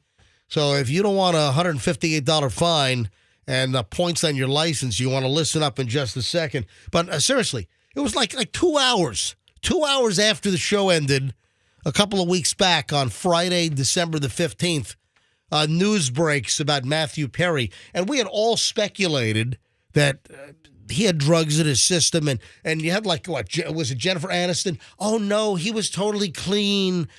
He wasn't doing anything. They found ketamine in his system. What is ketamine used for? Ketamine is isn't it like a tranquilizer or something? I thought it was a cat tranquilizer. Yeah, I remember years ago. Is this Special K? Yeah. Where people used to break into vets' offices? Exactly. Anesthetic hallucinogen. That's what I remember. I remember going back maybe 20 years ago, 15 years ago, there was like a rash of break-ins at veterinarian offices. It's the first day back, folks. Give me. I haven't spoken for 2.5 weeks. You got there. We let it go. So there was a whole rash of these things. Vet offices were being broken into nationwide because you had these drug addicts trying to steal their ketamine. And initially, I thought ketamine was essentially described as like a cat tranquilizer. Which I don't know why. So what is ketamine? Festers on some. Is this whatisketamine.com? This is from the DEA, so it's a real nerdy scientific. Yeah, Festers on the explanation. DEA website. Ketamine is a dissociative anesthetic that has some hallucinogenic effects. Ketamine distorts the perception of sight and sound and makes the user feel disconnected and not in control. It is referred to as a dissociative anesthetic hallucinogen because it makes patients feel detached from their pain and environment. All right, so you get high as a kite, apparently. Yeah. Street title, Cat Tranquilizer, Cat Valium, Special K, Jet K, Kit Kat. Kit Kat, we were just talking Kit about Kat. it. Chloe, That's actually who I called when I was complaining. Yeah, Matthew Perry was singing, break me off a piece of that Kit Kat vial. All right. Purple, Too special, anyway, a whole bunch of names for this stuff. And you had folks that thought that Matthew Perry was clean, but apparently he had ketamine, had Special K in his system, and he passed out and drowned. All right, so ketamine has some legitimate scientific and medical purposes. So does fentanyl. So all these drugs have legitimate purposes, but obviously a lot of them are abused. Mm-hmm. But a couple of things here, and there have been some new developments since the story broke a couple of weeks ago that Matthew Perry died of acute effects of ketamine. So he did have drugs. He clearly had relapsed. You know, he was soaking in the hot tub all frigged up on ketamine, and he obviously passed out and drowned in the hot tub. But now we've got additional details here. You know what Michelle said when this story broke? Michelle went on a little bit of a rant about, Jennifer Aniston needs to just shut up. You know, Whoa. yeah, that she just stuck her nose in this, and Matthew Perry was clean. He was in the best shape he'd been in years. She didn't know. She probably thought he was clean. Oh, come on. I mean, if I was on speed, I'd be in the best shape I was Listen, in. the dude drowned in his hot tub. I don't think it takes a... We all suggested on this show, we all said that most likely Matthew Perry had some kind of drug relapse, and that apparently was the case with the ketamine found. But listen to this. More shocking details about Matthew Perry's life and struggle with substance abuse. And listen, I've got sympathy. I've got empathy for folks that have a true substance abuse problem. If they've tried to get help, if they've done everything possible, or they are getting help, then I do have empathy. But I don't have empathy if somebody has a drug issue, they know they have an issue, and they just keep going on, and they don't get any help or attempt to get help. Then I lose my empathy pretty quickly. But the shocking new details are as follows. That he would allegedly lie about his sobriety and would often sneak drugs into his home via hookups from the dating site Raya. Okay. So, Chloe, have you heard of the dating site Raya, R-A-Y-A? Yes. Why are you smiling and laughing while you say that? No reason. Were you? Oh, no. Hey, It's actually, okay, fine. This is actually so funny. Last night, I think I was stapling your papers because I think I saw Raya, and I knew of Raya because I think I have a friend that is on it, and she told me about it. You think you have a friend that's on? They're either I know, on it well, or no, not. no. I know she's on some kind of like higher. Which friend is this? You don't really know her. Oh, It's whatever. what's her name? Ashton. Okay. I met her in Paris. All right. I downloaded Raya last night because What? No. You downloaded the app? Listen. Why? I wasn't gonna actually use Folks, it. by the way, Chloe in studio with Roxanne out. We thought Fester was going to be out today, but Fester surprised us at 6 a.m. and jammed into the studio. So I've got the Chloe here to help out. And Chloe, you downloaded this why would you download this app? I was curious to see if my application would be approved because you have to be approved for the Raya community. Yeah, it's like Hold on. It's a private membership-based Wait a minute. platform. You put your picture on this? No. You fill out information about yourself. What the? Yeah, and I had to give them my Instagram. Chloe, what are you doing? I wanted to see if I would get accepted into their community. Did you get accepted into the community? No, you hear one. It could be a wait of 1 to a few months. So What is this? I don't understand. It's sometimes it's like celebrities and influencers and things. I wasn't going to actually Ew. use it. It's harder to get into Raya than it is to get into Harvard, apparently. You have to wait like 3 months before you can get into that. But he would have hookups on this Raya and then get girls to give him drugs. That was his way into busting his sobriety without people knowing. This is the site that you're on? No, I'm not actually on it, and I'm not going to use it because also you have to pay for it. So Interesting. yeah, I can find people in the real world. Yeah, but now they have all your information, so what do they need you anyway for? Turns out Perry lied about his sobriety, had this special way of getting drugs into his $6 million Pacific Palisades home. I mean, on that Friends reunion, he looked all messed up, remember? He would have both a 24/7 nursing team and a live-in sober companion at his disposal. But he would meet girls on dating apps and have them come over. There was a slew of 21 to 25-year-olds that he would meet on Raya. They would bring drugs with them, according to a source. I mean, that's like a true addict. You're trying to figure out any way to score. And here he's got some kind of a dating app gimmick. Golly. So 21 to 25-year-old girls. Chloe, you're 22. Mm-hmm. I mean, that's a lot. I don't want to think about you potentially being called over to Matthew Perry's house. Well, first of all, you wouldn't have ketamine. You wouldn't have any drugs. Also, I wouldn't actually be on the app. Hopefully you don't. No. You're gonna go to Ross's house and bring him some. Yeah, why don't you go to David Schwimmer's house? Bring him I'd rather go to Joey's house. Bring him a monkey. Oh, you like Joey better, huh? I like Joey. How you doing? How you doing? How you doing? I hate Friends. I never cared for it. The reruns, I've got You no shouldn't say interest. that about your friends. And you know what? What was the movie we watched over Christmas? Oh, Leave the World Behind. Yeah, Leave the World Behind. There's a little bit of a Friends theme there. Which I wish I left that movie behind. I hate that movie now. Yeah, I didn't think the movie was that good.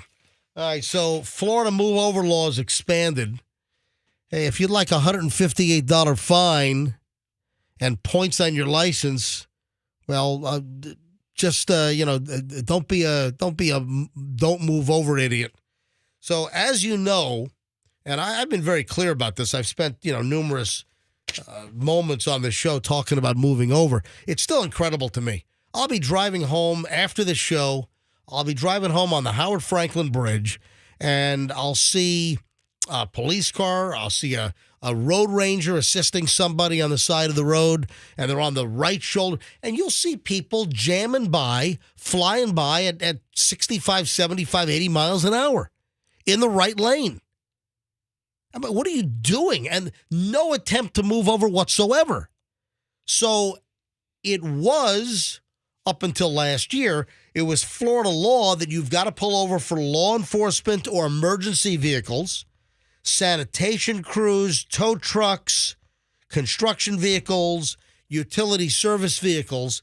But as of yesterday, the law expanded, and you have to pull over for vehicles that are stopped that are displaying warning or hazard lights, using emergency flares, or posting emergency signage of stopped vehicles with at least one person visibly present, that you have to pull over as well.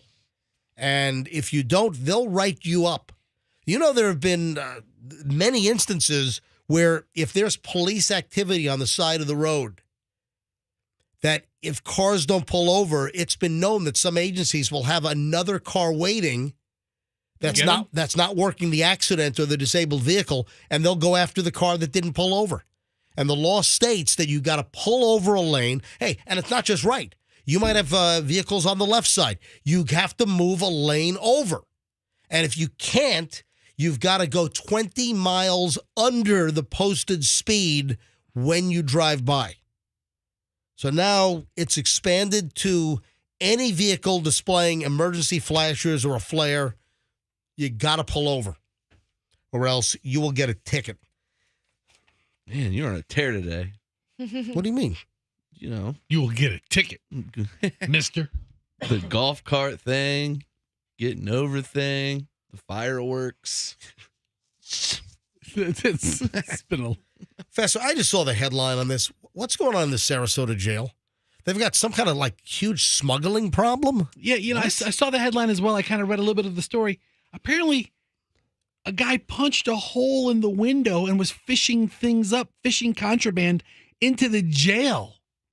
In plain daylight. All right, listen, this is from Channel 8. The Sarasota County Sheriff's Office will not comment on how surveillance video was monitored during an inmate smuggling scheme that occurred in daylight hours, multiple days. No one noticed from outside the jail on busy Ringling Boulevard, even though investigators said a brightly colored line made as several jail-issued headphone cords were strung from a crack in the window. Look at it. They're neon orange or neon yellow headphone cords. And he made like a fishing wire and smuggled up crack. So people are going outside the jail and putting the contraband, and they're fishing it up. They're pulling it up through strung together headphone wires. Yeah, and he pulls up like a little baggie with like a crack pipe and crack. Oh my God! Into the jail.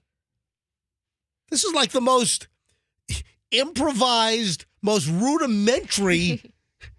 Old school. This is like the equivalent of busting out by tying bed sheets together and climbing down some giant wall or something, and they're pulling up crack and other contraband into the prison? He was chipping away at a corner of his window. This is back in October. Then someone outside of the jail is suspected of putting cell phones, chargers, vape pens, crack cocaine into bags, and then they were pulled up by the cord. He just punched a hole in the window. just chipped away, maybe at the glass or at the maybe the concrete or the binder of the window there, the sill. At least 6 inmates were involved in this. I want to tighten security at the Sarasota County Jail. Maybe look at your surveillance cameras occasionally. Anybody see the implosion of the DoubleTree Hotel over at 275 in West Shore? Oh, no. No. Yeah, I saw this. Did they film a movie around it or something? You saw it, Froggy? Yeah, I just saw a video of it. Yeah. So the Florida Department of Transportation, they bought that over the next couple of years, there's like this humongous, it's like $1 billion project or something. They're doing a whole new West Shore interchange, I guess, to get to the airport. There's going to be just a whole new expansion to try to alleviate traffic around the West Shore area. And this included purchasing property to expand. And one of the areas is the DoubleTree. Where the hell am I going to get those cookies now? Those are good cookies. Oh, they are good. No breakfast for Fester. I wish they would do it without the nuts, though. You know, I love nuts. I just want a good chocolate chip cookie. And the one thing that I would say about DoubleTree is that why put? I like nuts. I like walnuts, but I like them separately. I don't want nuts in my cookies. All right. I mean, there are people like Froggy who just love nuts. I mean, Froggy can't get enough of nuts. I love them. I was in my mouth. I wish I had nuts in my mouth all day. Anyway, so the DoubleTree Hotel on Cypress came down over the break. What was it, the 18th or 19th of December?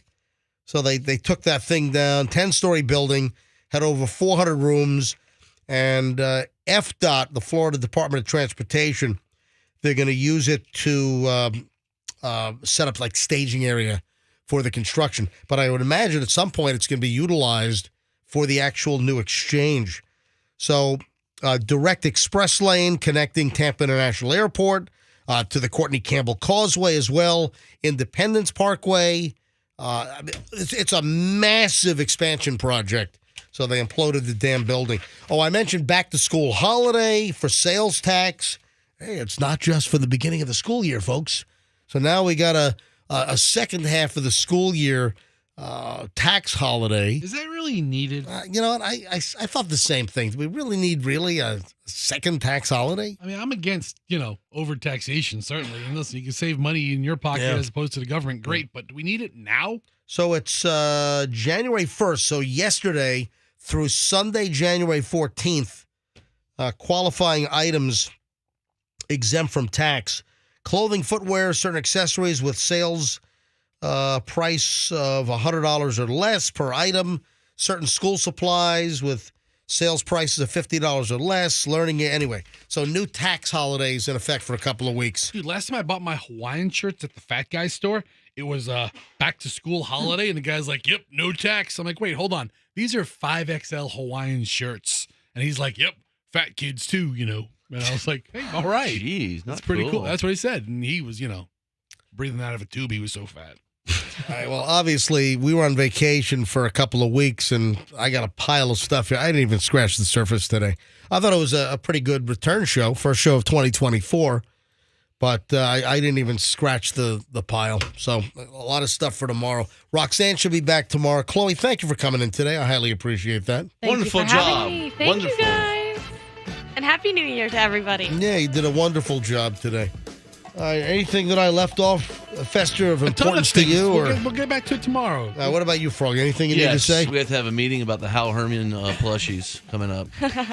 Yeah, Froggy. Why is everybody laughing? Froggy, because no one wants to buy Hal Herman plushie dolls. I bet you sell 1,000 of them in a Take week. calls tomorrow on it. If I get 10 people who want it, we're making them. Sure, do a tally. What? Do a tally. Oh, a tally. Do a tally. Yes, we'll do a tally. All right, so Okay. We'll ask about the Hal Herman. I want to know about Hal Herman in dry January.